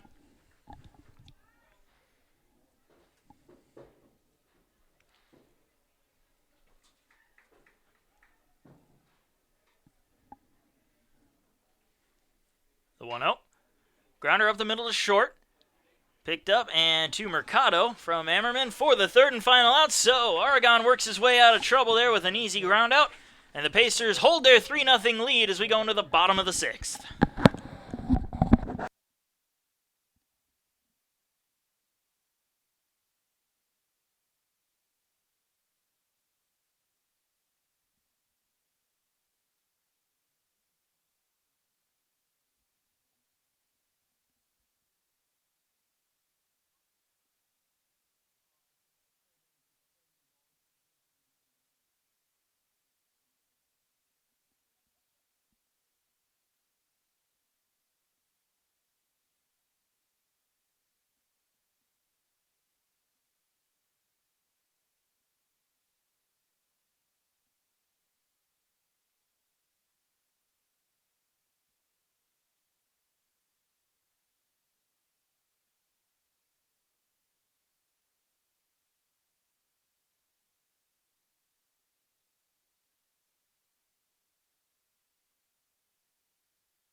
And we are in the bottom of the 6th inning. Pacers leading the Rail Splitters 3-0 as Dalton Weeks coming up to bat. 0 for 2 today with a pair of flyouts to the left fielder. And there's another fly ball into left field on the first pitch. Having a little trouble tracking it down, but he eventually does, and Ewers makes the catch for the first out. Yeah, we've had a pitching change for the Rail Splitters. Coming in was number 27, Chase Randolph. Big man, 6'5", 240 out of Harriman, Tennessee. It's a lot of man out there on the mound. That's a Rob Hill-esque out there, if you follow Pacer basketball. Although Rob Hill's, I think, 6'10", 6'10". so it's a few more inches. I see him walking around campus, and it makes me scared and nervous. He's just so tall. Charlie Padilla coming up now to bat with one down, and he'll let the first one go by for ball 1.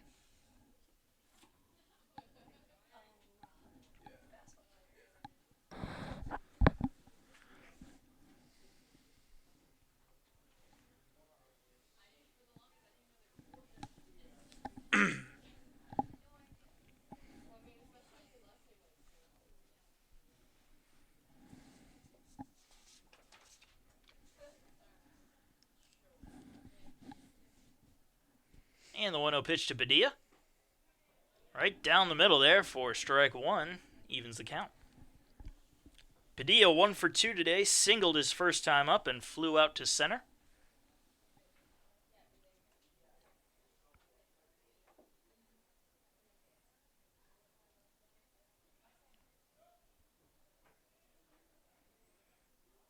The 1-1. Just in a bit low and outside. 2-1.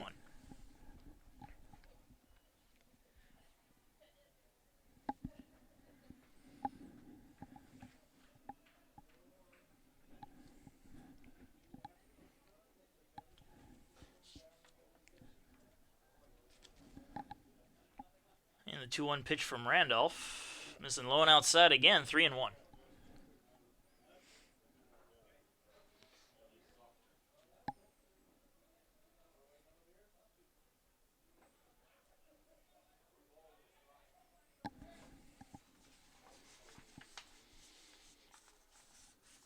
And the 3-1 pitch fouled off, and they'll make the count full.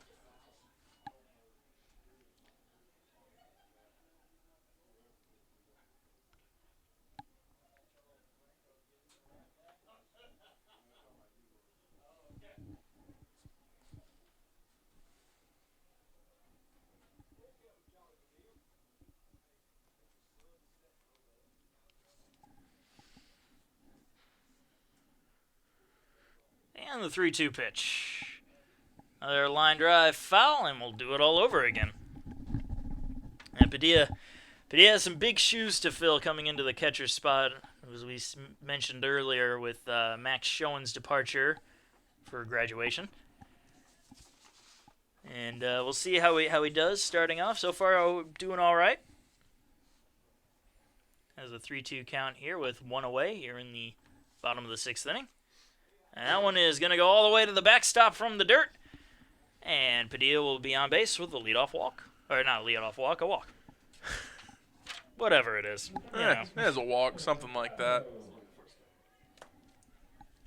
As our SID just said, it's only the first game, so we're allowed a few mistakes. Oh, now he's shaking his head. Okay. Well, it's been nice being here, folks. I guess I'll just leave now.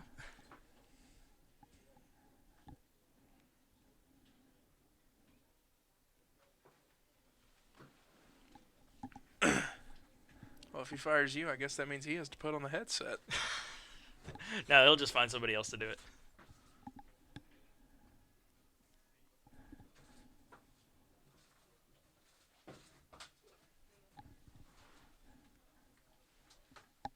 Now Skylar Mercado to the plate. 1 for 1 today with an RBI single, a walk, and a run scored. So he's been pretty productive here in the 9th spot. And I'll let the first pitch go by for ball 1. Well, and you know what they say, when you're in the 9, when you're on a team when you got a DH spot, being in the 9 hole is just like having a second leadoff hitter. And last year he was the leadoff hitter in many a game. And it paid off. He'd get on base early and start up the pacer rallies.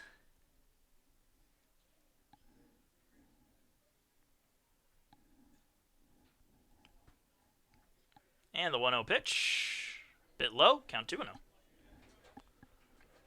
Well, anytime your leadoff guy can hit 300 the way Mercado was able to last year, you know, you get a guy who can get on base consistently, who can make those plays from first base with a lot of speed the way Mercado can. He's a deadly weapon. You move him into that 9 spot, and then you can have another person in the 1 hole just as similar. And a swing and a miss there. Count 2-1. Who can do the same things, and you've got 2 great weapons right there to lead off the inning. And Mercado has been that deadly weapon, at least today. Accounts for 2 of the 3 pacer runs.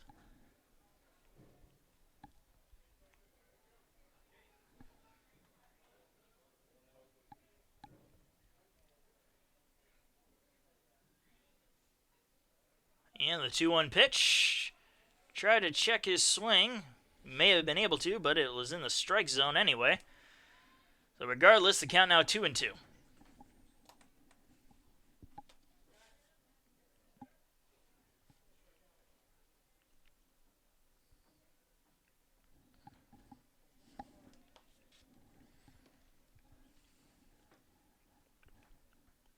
So 2 balls, 2 strikes, runner on first, 1 out, 3-0 your score here in the bottom of the 6th inning with Skylar Mercado to the plate and a check throw from Randolph to first.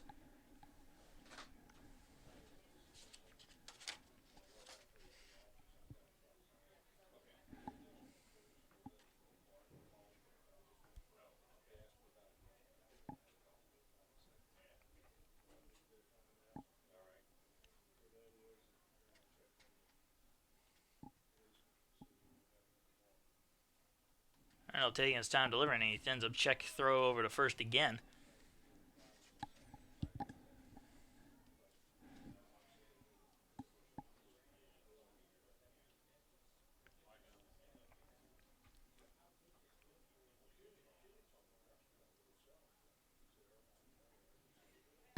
Still 2 balls and 2 strikes to Skylar Mercado. Now Randolph deals. That's going to be a base hit into left field for Mercado. His excellent day continues. Nice single right there between the gap and short and third. And Bonilla will come up to bat now. Bonilla 1 for 3 today with a strikeout and a single his last time up. And he'll have 2 on and 2 out, 2 on and 1 out here in the bottom of the 6th.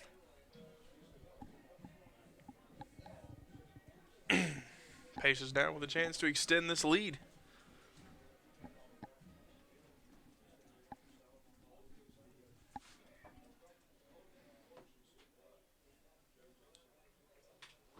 Hello?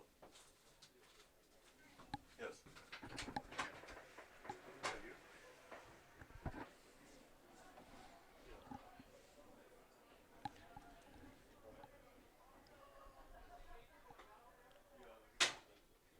And the first pitch to Bonilla. Grounder into right field, and that'll be another base hit, and they're going to hold the runners to only advance 1 bag, as it was pretty shallow. But back-to-back base hits load the bases up for USC Aiken. And that will bring up Luke Westerberg, who's also having a solid night. 2 for 3 with 2 singles, an RBI single, and a run scored.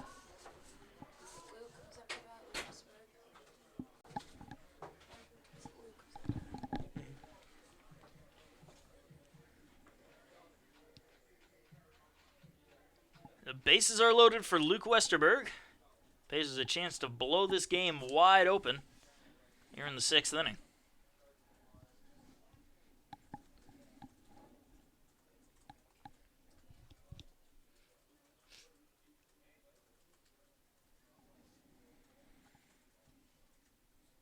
Westerberg digs in, awaits his first pitch from Randolph.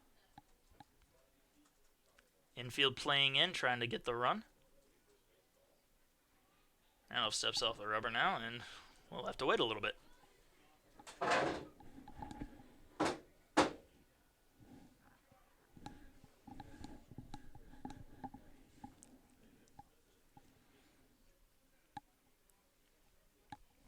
First pitch to Westerberg, swing and a miss at one in the dirt. Count 0-1.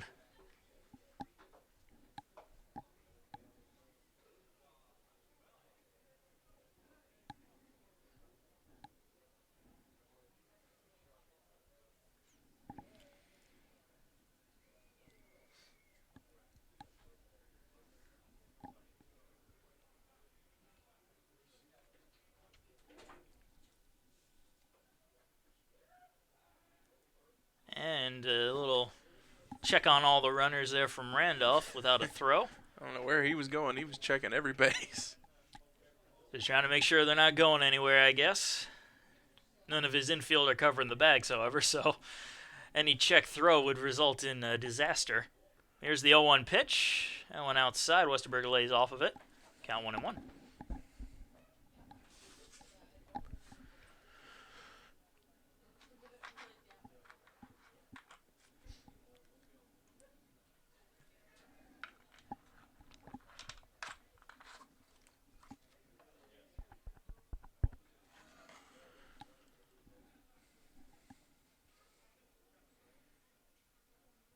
And the 1-1 pitch. Lined into center field, and that will be caught for the out. Runner tags from third, and there will be no throw to the plate, so it's going to be a sac fly for Luke Westerberg, and Pacers extend their lead 4-0. Pacer offense looking good today. No big hits, but they're small balling them. They're manufacturing their runs. They're doing good. So Charlie Padilla scores on the sac fly from Luke Westerberg, and that'll bring up Mitchell Price. 2 for 3 himself with a pair of singles and a ground out. And both of those singles coming in the infield as well. And he'll have runners on first and second with 2 down here in the 6th.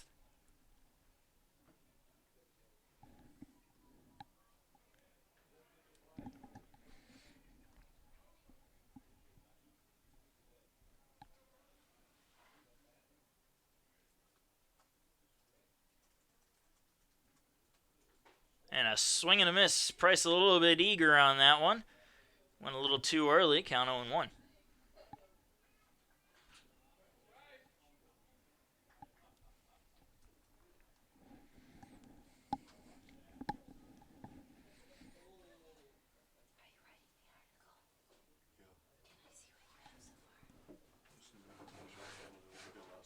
And the 0-1. Misses inside. Count even at 1-1.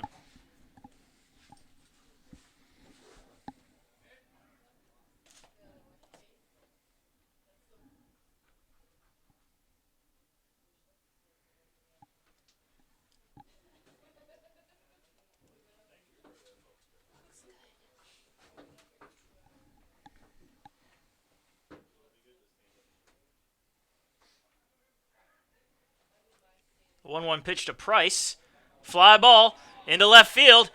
Going back on the track at the wall. It is gone!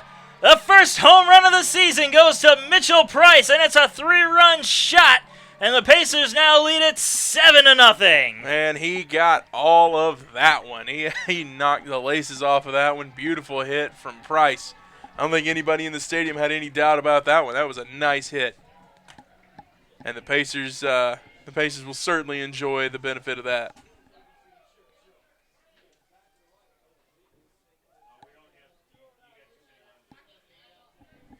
The problem on the scoreboard, they've given the Pacers a few too many runs. It's a 6-run home run. That's impressive. That is talent right there. You're able to score 2 guys on the bench on a home run. I think you can get drafted just on that alone. But a meeting on the mound, it looks like we're going to have a pitching change here. 7-0, the Pacers.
welcome back.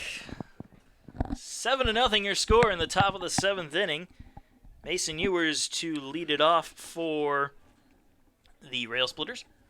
And a big bottom half of the inning for the Pacers off that 3-run shot from Mitchell Price.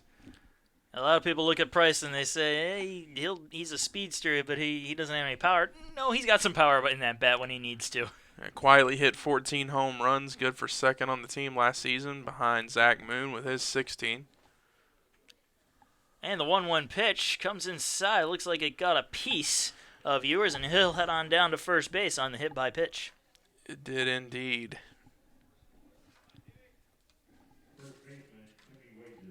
Christian Aragon still on the mound for USC Aiken.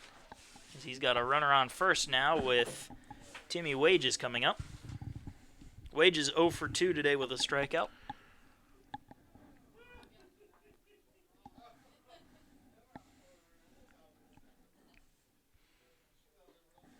And that one just misses low for ball 1.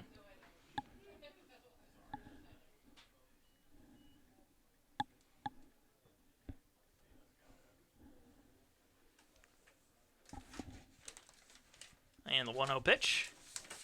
Missing low as well, 2-0 the count.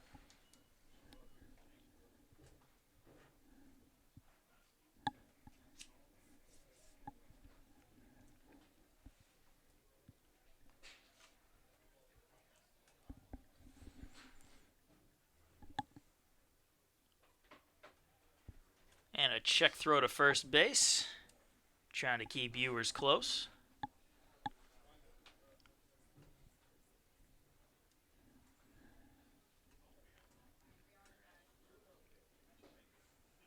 That one will also miss the strike zone count, now 3-0.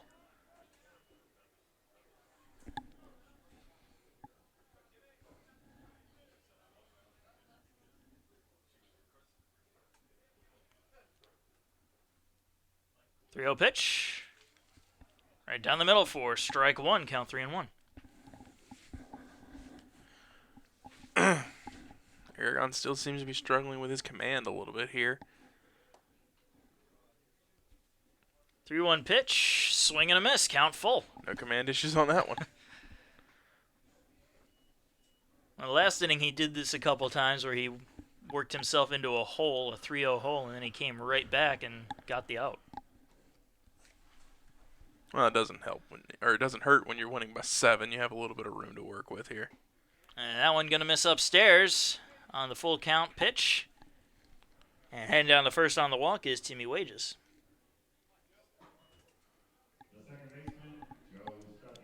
And it looks like Padilla's going to walk on out and talk with his pitcher. Joe Stuckey coming up to bat, 0 for 1 with a walk.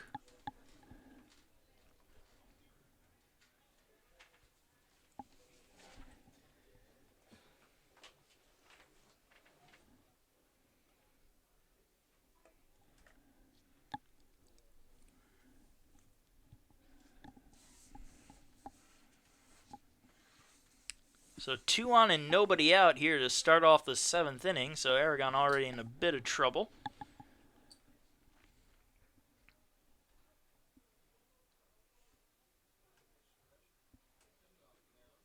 Still waiting on that first pitch as Padilla calls time.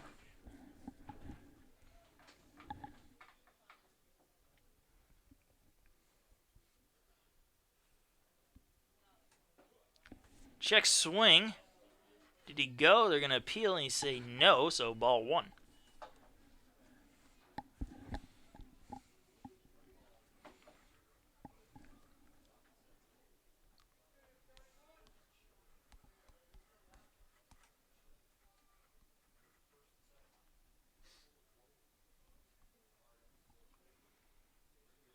The 1-0 pitch.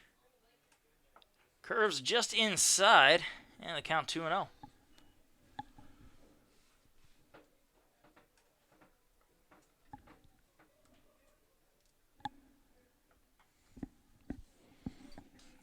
Two-0 pitch. That one will find the strike zone and the count 2-1.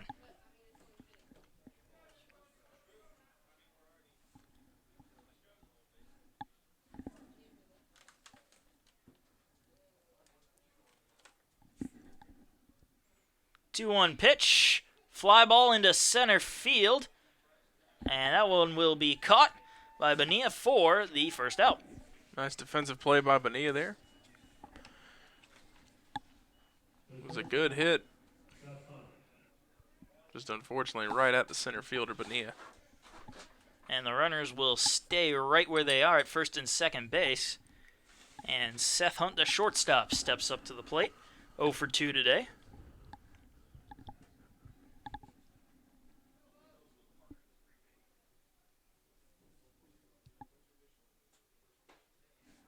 That one will find the outside part of the plate for strike one.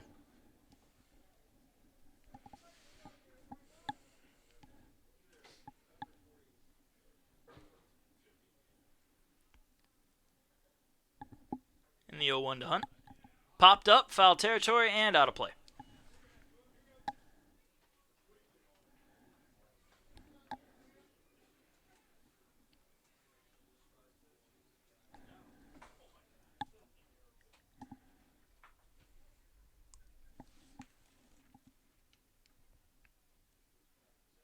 In the 0-2.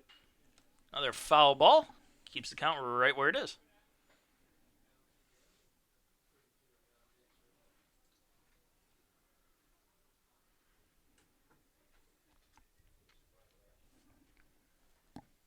Once again, the 0-2 pitch misses inside. Padilla gets a hold of it to keep it from going behind him. And the count 1-2.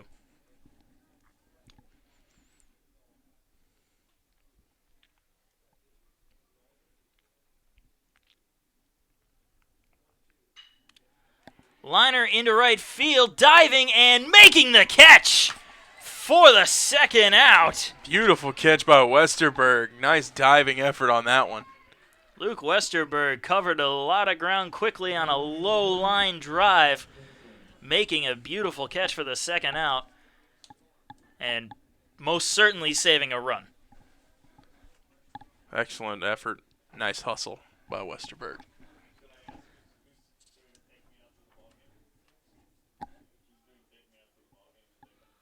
And with that, we'll see the top of the order, Nate Stinson coming up. 1 for 3 today with a pair of strikeouts. And he'll have an 0-1 count to start things off.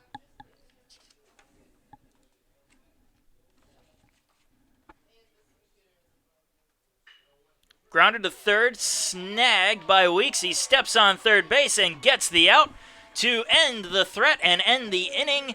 As we go into the 7th inning stretch, Pacers still up 7-0.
And welcome to the bottom of the 7th inning. Pacers still up 7-0 as they lead it on off with Tyler Ammerman.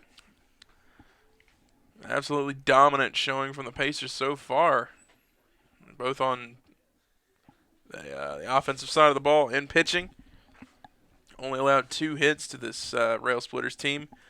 7 runs to 0 they lead it here in the bottom of the 7th. And Ammerman leading it off. He is 1 for 3 with a single and a run scored as that one goes all the way to the backstop for ball 1 and a 1-2 count.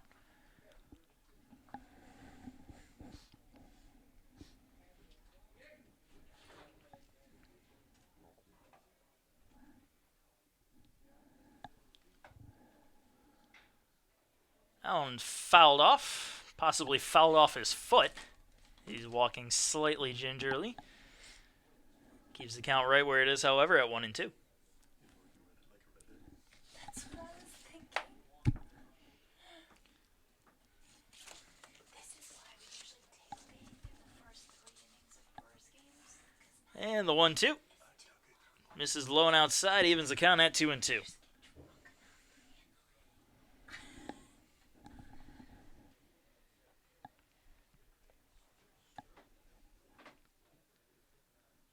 Two-two pitch to Ammerman in the dirt.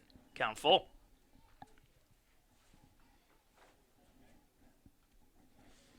you just want me to come with you after the game, and if we can do something, we do, and if we don't, we don't. Okay. 3-2 pitch. That one misses, and Tyler Ammerman will draw the leadoff walk to get things going.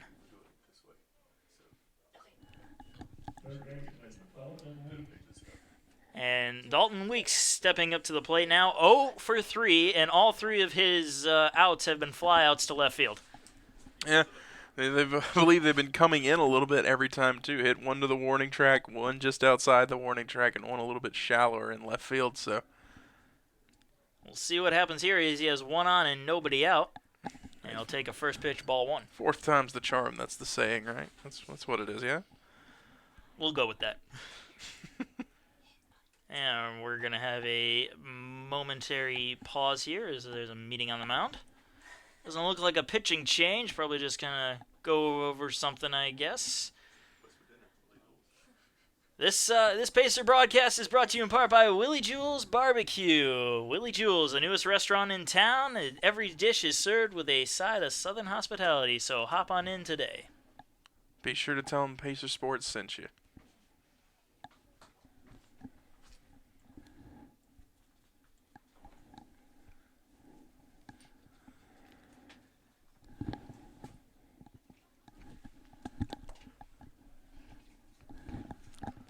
And the meeting concludes.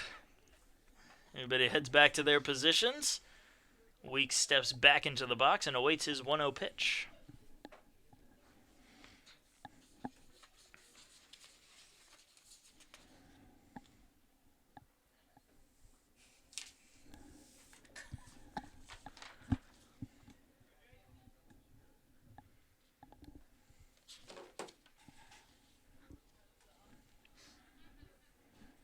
Pitch from Watkins is fouled off, evens the count at 1-1.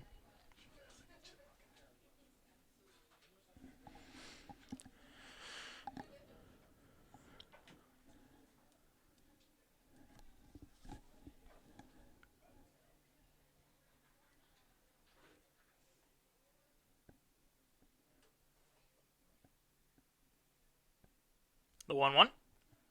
That'll find the strike zone, count 1-2.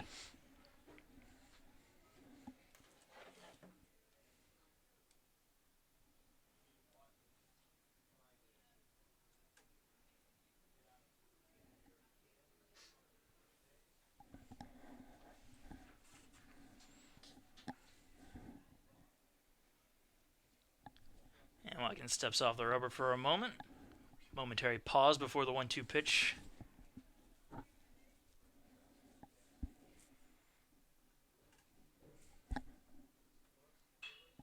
That one's popped up, shallow center field. Right on the edge of the infield there, and Stuckey picks it up for the first out. It's a very shallow center field. Matter of fact, you could say it was very deep infield. Very deep infield, right on the grass. I saw just a little bit of green in between the shoes of Stuckey there and the infield. And we're talking an inch.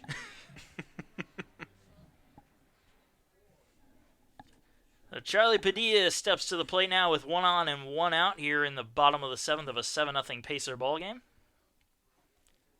That's the first one go in the dirt for ball one.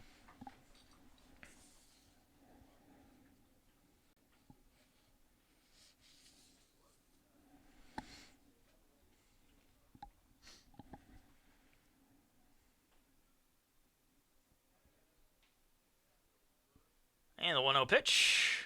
Right down the middle, evens the count.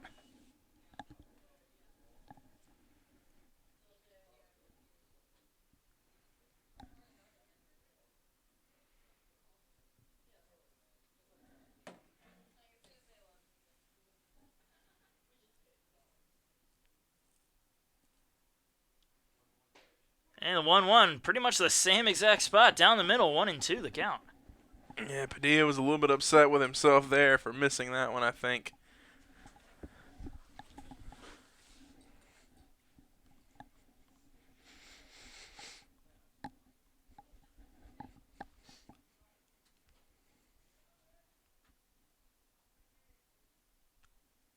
And the 1-2. Popped up, left field. Tracking it down and making the catch is Ewers for the second out.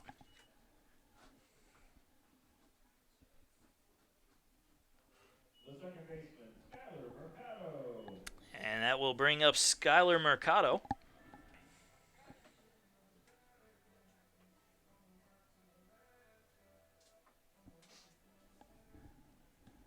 Mercado is 2 for 2 today with a single, an RBI single, a walk, and 2 runs scored.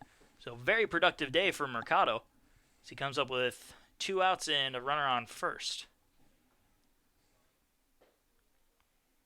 And I'll let the first pitch go for strike one. Delayed call there from the umpire.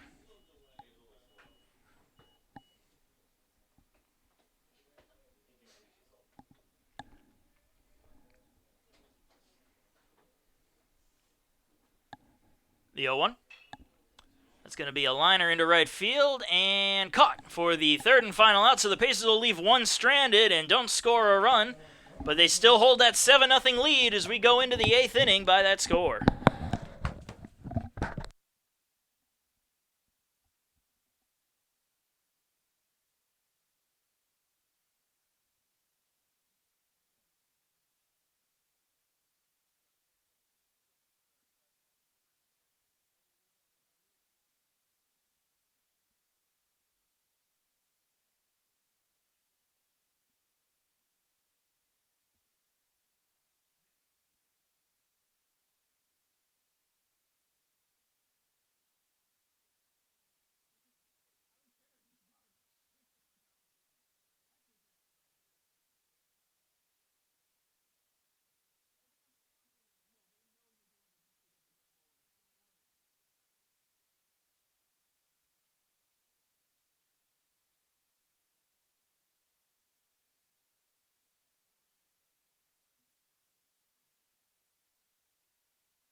And welcome to the top of the 8th inning. Pacers lead the Rail Splitters 7-0. William Ard now on the mound, replacing Christian Aragon after 2 innings of work and a strikeout. And the first pitch from Ard is strike one to Tyler Adams.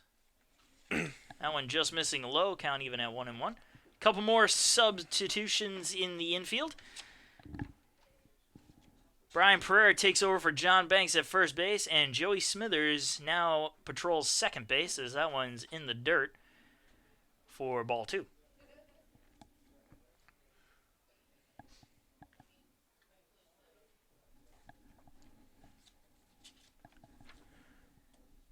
Tyler Adams 0 for 3 today, looking to turn his fortunes around as he lets that one go by for strike 2 to even the count. 2 strikeouts and a ground out are what he's managed.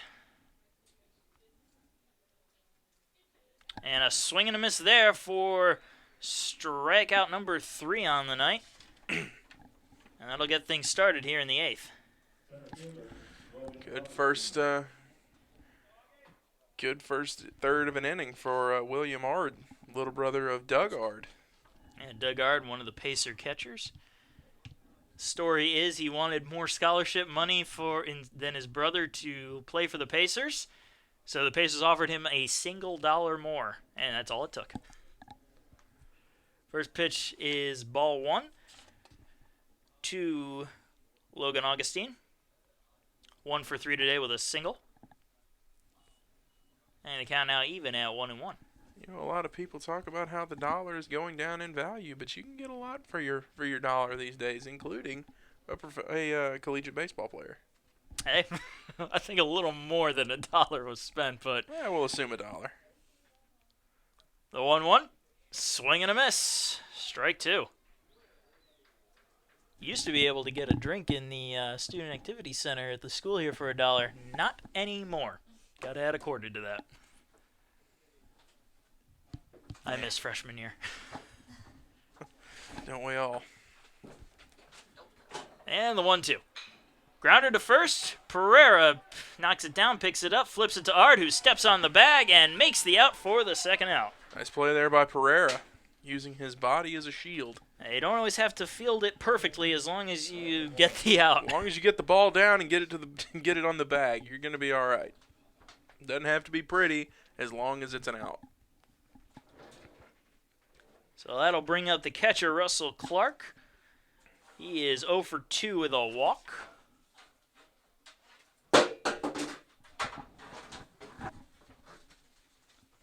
And first one misses for ball 1.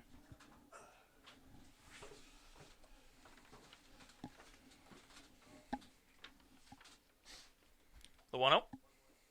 Also in the dirt, 2-0 the count.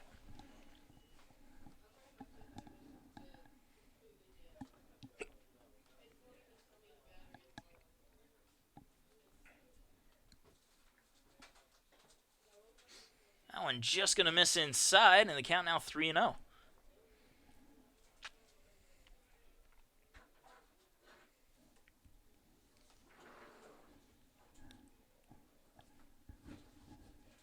And 4 straight pitches draws the walk for Russell Clark. That'll put a man on first with 1 down, or 2 down.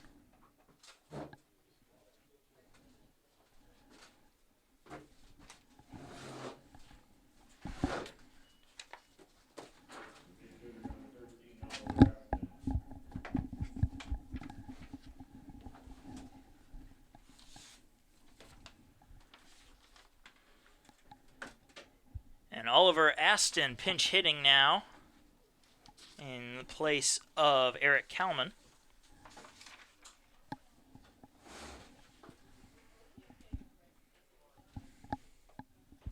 First pitch down the middle for strike 1.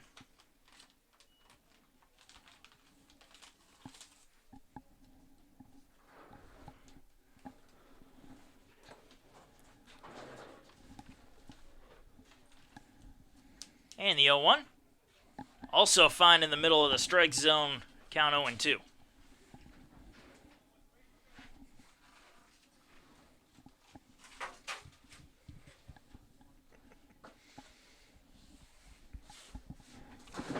And the 0-2 pitch. Couldn't hold back. Swing and a miss for strike number 3 and the third and final out. Rail Splitters will leave one stranded as we go into the bottom of the 8th inning. Pacers lead it 7-0.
And we are entering the bottom of the 8th inning. Jose Bonilla will lead it off for the Pacers as they lead the Lincoln Memorial Rail Splitters 7-0.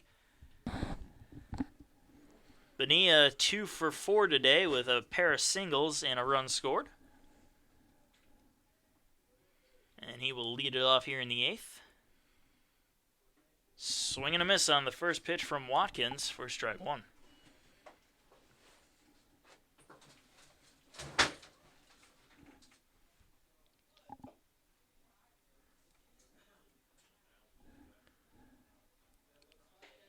That one just a bit high and outside. Bonilla lays off of it. Count even at 1-1.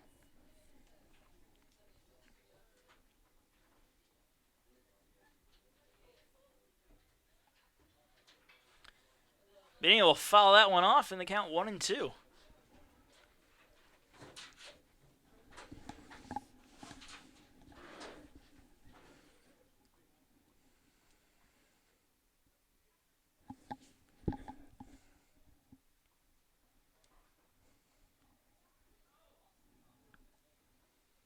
Here's the 1-2 pitch. Grounded to short. Throw to first is in time for the first out. Just barely in time. Saw some nice wheels from Bonilla on that play. Just barely getting him out was Hunt. And Niall Goings to step up to the plate now. Now Goings making his season debut. Of course, everybody's pretty much making their season debut at this point.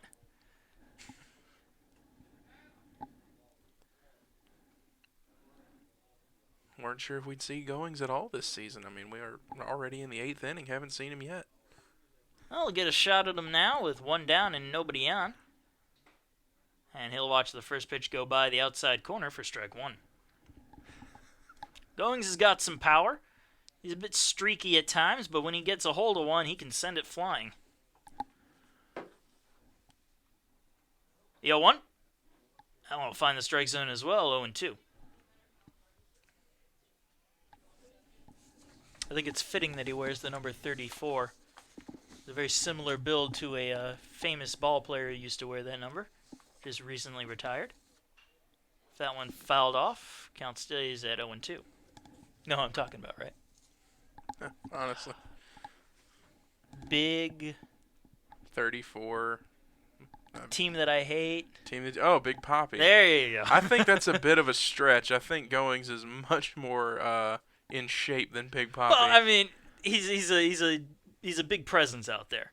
Ooh. As that one goes right by his head, and the count 1-2.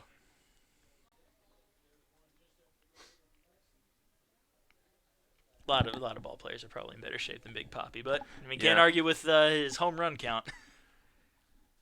Yeah, well, you know, when you're in the American League, you can be 40 years old, not be able to play your position, and still play baseball because of the DH. So, hey, take advantage of it while you can. Count 2-2 to Goings now.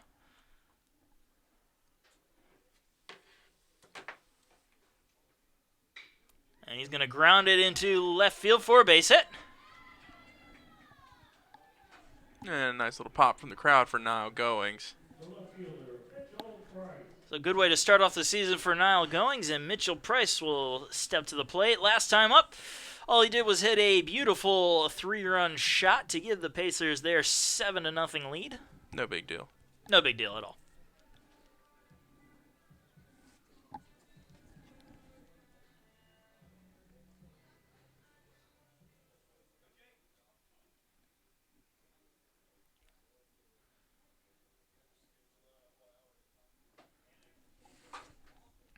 So 1 man on and 1 out for Mitchell Price, who also happens to be number 1. And he's going to foul one off and out of play.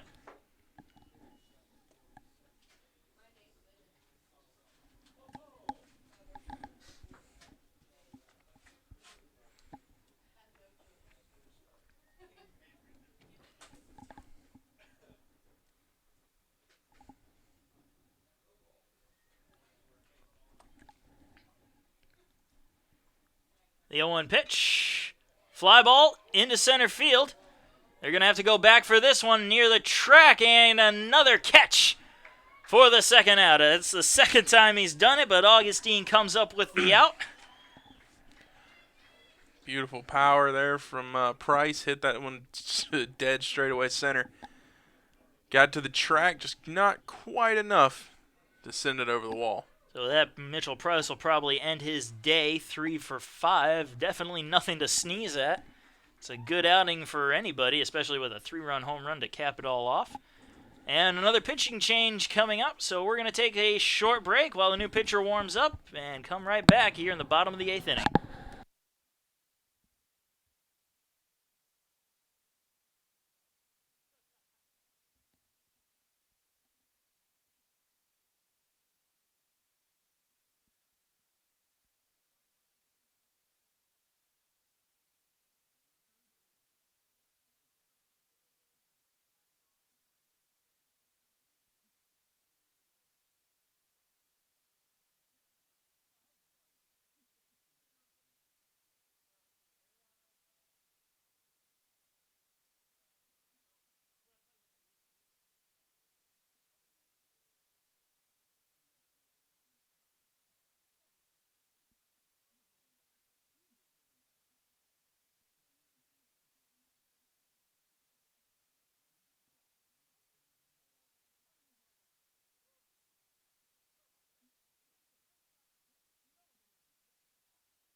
And we're back.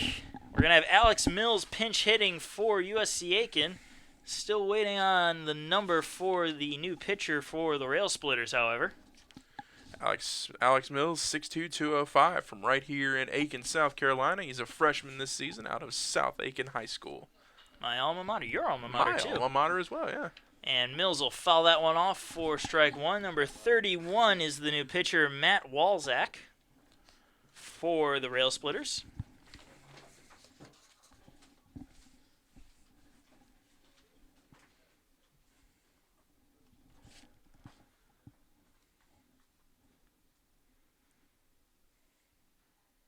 And the 0-1 pitch popped up into shallow right field and foul territory.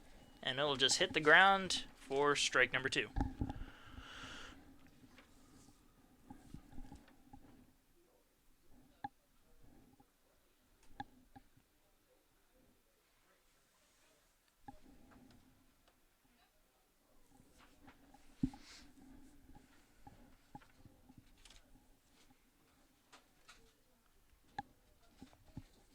Mills with an 0-2 count and 2 down with Niall Goings sitting over at first base.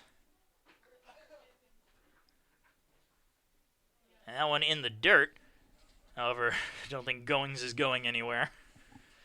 1-2 the count.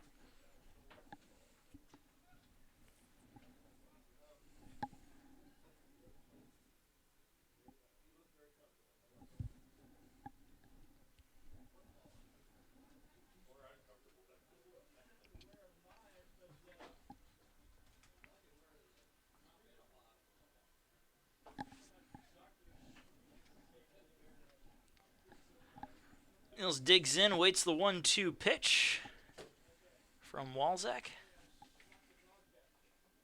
And now he steps out, and we're going to have a meeting on the mound. So, Jordan, who would you give the MVP of today's game to? Would you give it to Connor Riley with his 5 innings and 8 strikeouts, or do you go with Mitchell Price, 3 for 5 and a 3-run home run? Well, I mean, you can go with Mitchell Price or Connor Riley. You could also say there's an argument for Skylar Mercado, 2 for 3 with the walk as well. I mean, Walk, RBI, and 2 runs scored. Yeah. I mean, all around the team has played well today. But I suppose if you, it's been a 7-run game, but it's a quiet 7 runs. So I guess if you're going to give a game ball out, you got to go to the big play guy. I give it to Mitchell Price for that 3-run homer in the what was that, in the 6th inning? Yeah, back in the 6th inning, the 3-run home run. Yeah, you could make an argument for that. I mean, defensively, you give it to Connor Riley. Excellent performance absolutely. today. Offensively, Mitchell Price. Let's just do that instead. Let's make it fair that way. You have an offensive and defensive MVP. Yeah, I mean, Riley with 5 innings pitched. What was it? 7 strikeouts, 2 walks. Yeah, 7 strikeouts. Yeah. 2 walks, no hits, no runs, or 1 hit. Excuse me, 1 hit, no runs. Beautiful, beautiful play from the mound from him today. And then the Pacer bullpen comes in, has just as much success. It's been a great game for the Pacers on both sides of the ball. And we'll see how they finish out here. We do have 1 more inning after this, and Alex Mills just keeps it fair. Nice play by Mills. Beautiful shot. Yeah, liner down the left field side. That's going to score Niall Goings all the way from first. So Mills, with his Pacer debut, gets an RBI double. How about that for Alex Mills? Your first hit as a Pacer, and you make it an extra base hit in your very first at-bat. Impressive for the local boy. That'll extend the Pacer lead to 8-0, and Brian Pereira coming back to the plate. Flew out his first time up as he pinch hit for John Banks. Still 2 outs, and now a runner on second for the Pacers.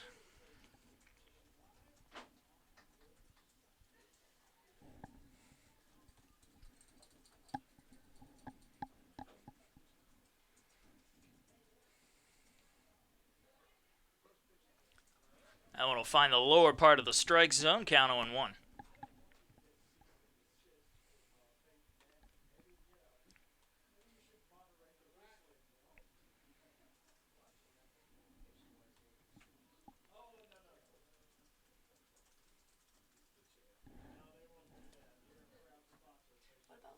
And the 0-1.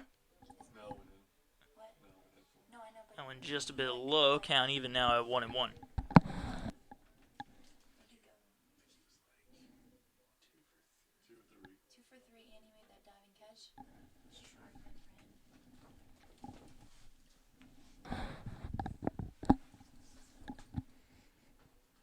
So 1-1 the count to Pereira.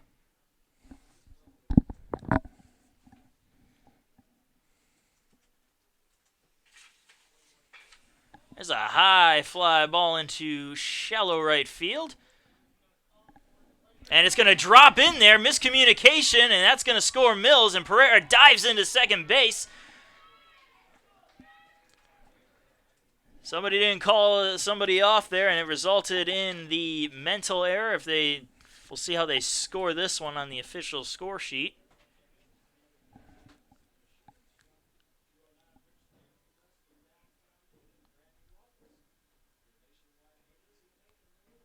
Well, regardless, it's now a 9-0 lead for the Pacers as Pereira makes it to second. And they're going to mark that a hit for Brian Pereira.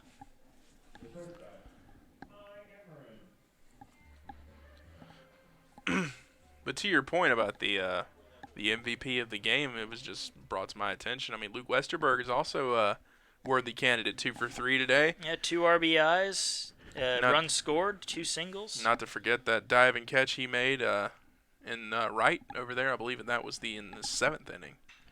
There's another fly ball into deep right field.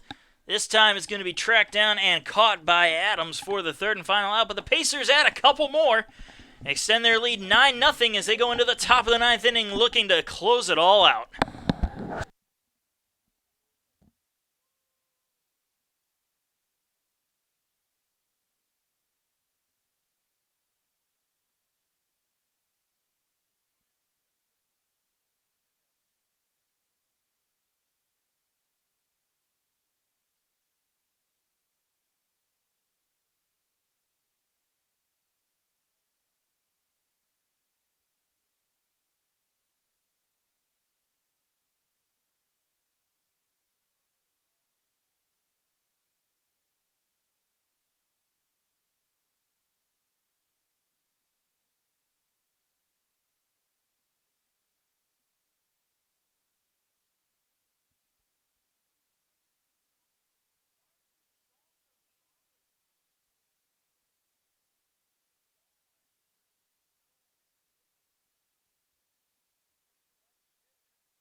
And welcome back, top of the ninth. Coming up here, 9-0, the Pacers lead the Rail Splitters. And they'll look to Blake Cantrell to close it all on out. And a swing and a miss for strike number 1. And a beautiful pitch to start it off. Facing Muta Crusoe.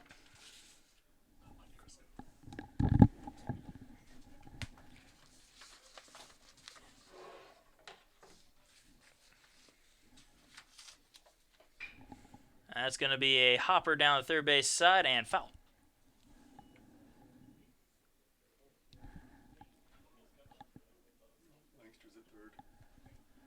And Dave Langster now checking in the lineup at third base for USC Aiken.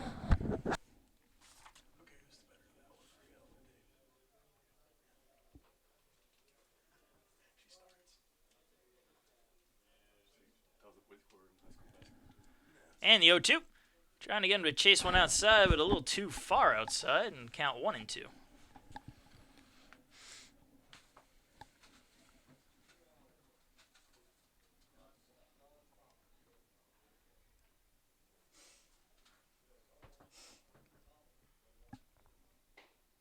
Just a little bit outside again, count even at 2-2.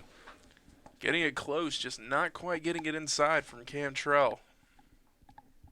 Trying to get him to chase, it looks like. However, not going for it.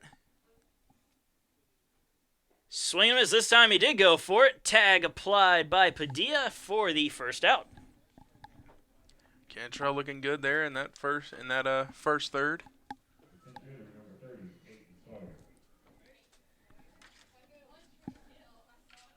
And Peyton Sawyer coming into the lineup now for the Rail Splitters. He'll be pinch hitting for Timmy Wages.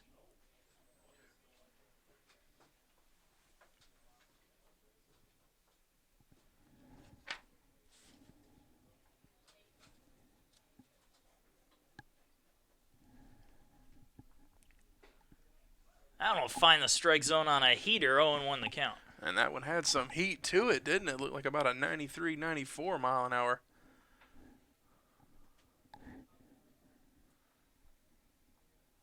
The 0-1. Also, pretty much the same spot, low and away. 0-2 the count. Took a little bit of the heat off of that one. I think that might have froze him a little bit there. Whatever he did, it worked, and the count 0-2.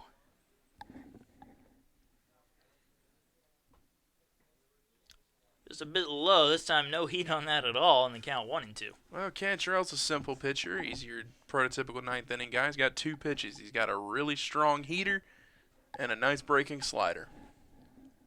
If that's all you need, if it's effective, then more power to you. And it is effective. That one will find the outside corner for strike number 3 and the second out as Sawyer goes down looking. The second baseman, number 1, Joe Stuckey. And that will bring up Joe Stuckey. 0 for 2 with a walk today. Comes up the last hope for the Rail Splitters as they have 2 outs here in the top of the ninth with a 9-0 deficit.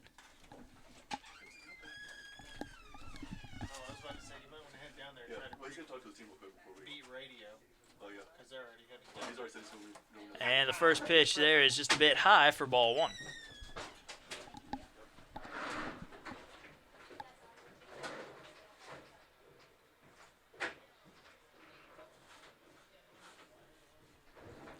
And the 1-0. That'll find the corner for strike 1 to even the count.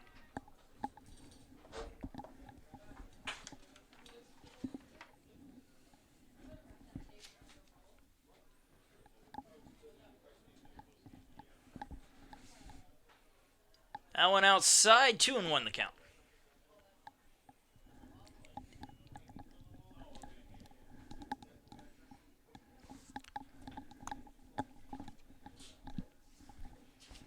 And the 2-1 pitch. Tried to check his swing, unable to.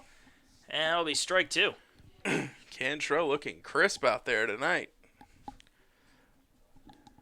Oh, it's a crisp night to begin with. Weather puns, they're the best, aren't they? No, they're not. They're horrible. Hey, don't rain on my parade. And the 2-2 pitch. And Swing and that's a your miss. A swing and a miss for strike 3 and the final out.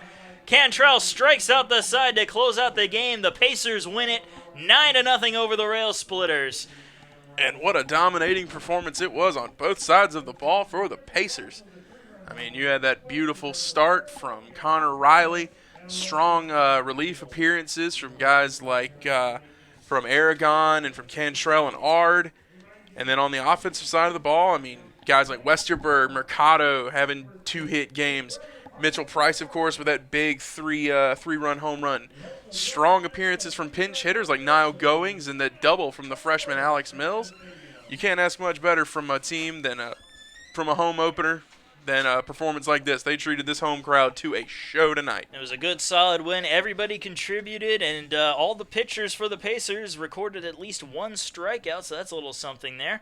But the Pacers win it 9-0 on 15 hits and no errors to Lincoln Memorial's 2 hits and 1 error. Pacers will be back in action tomorrow versus Lincoln Memorial at 2 p.m., followed by the third and final matchup between these two teams for this series at 1 p.m. on February 5th. And Marcus and I will be here with you every step of the way. We look forward to you guys tuning in again tomorrow evening, afternoon. For Jordan Phillips, I'm Marcus Johnson. Thank you for joining us, and have a good one.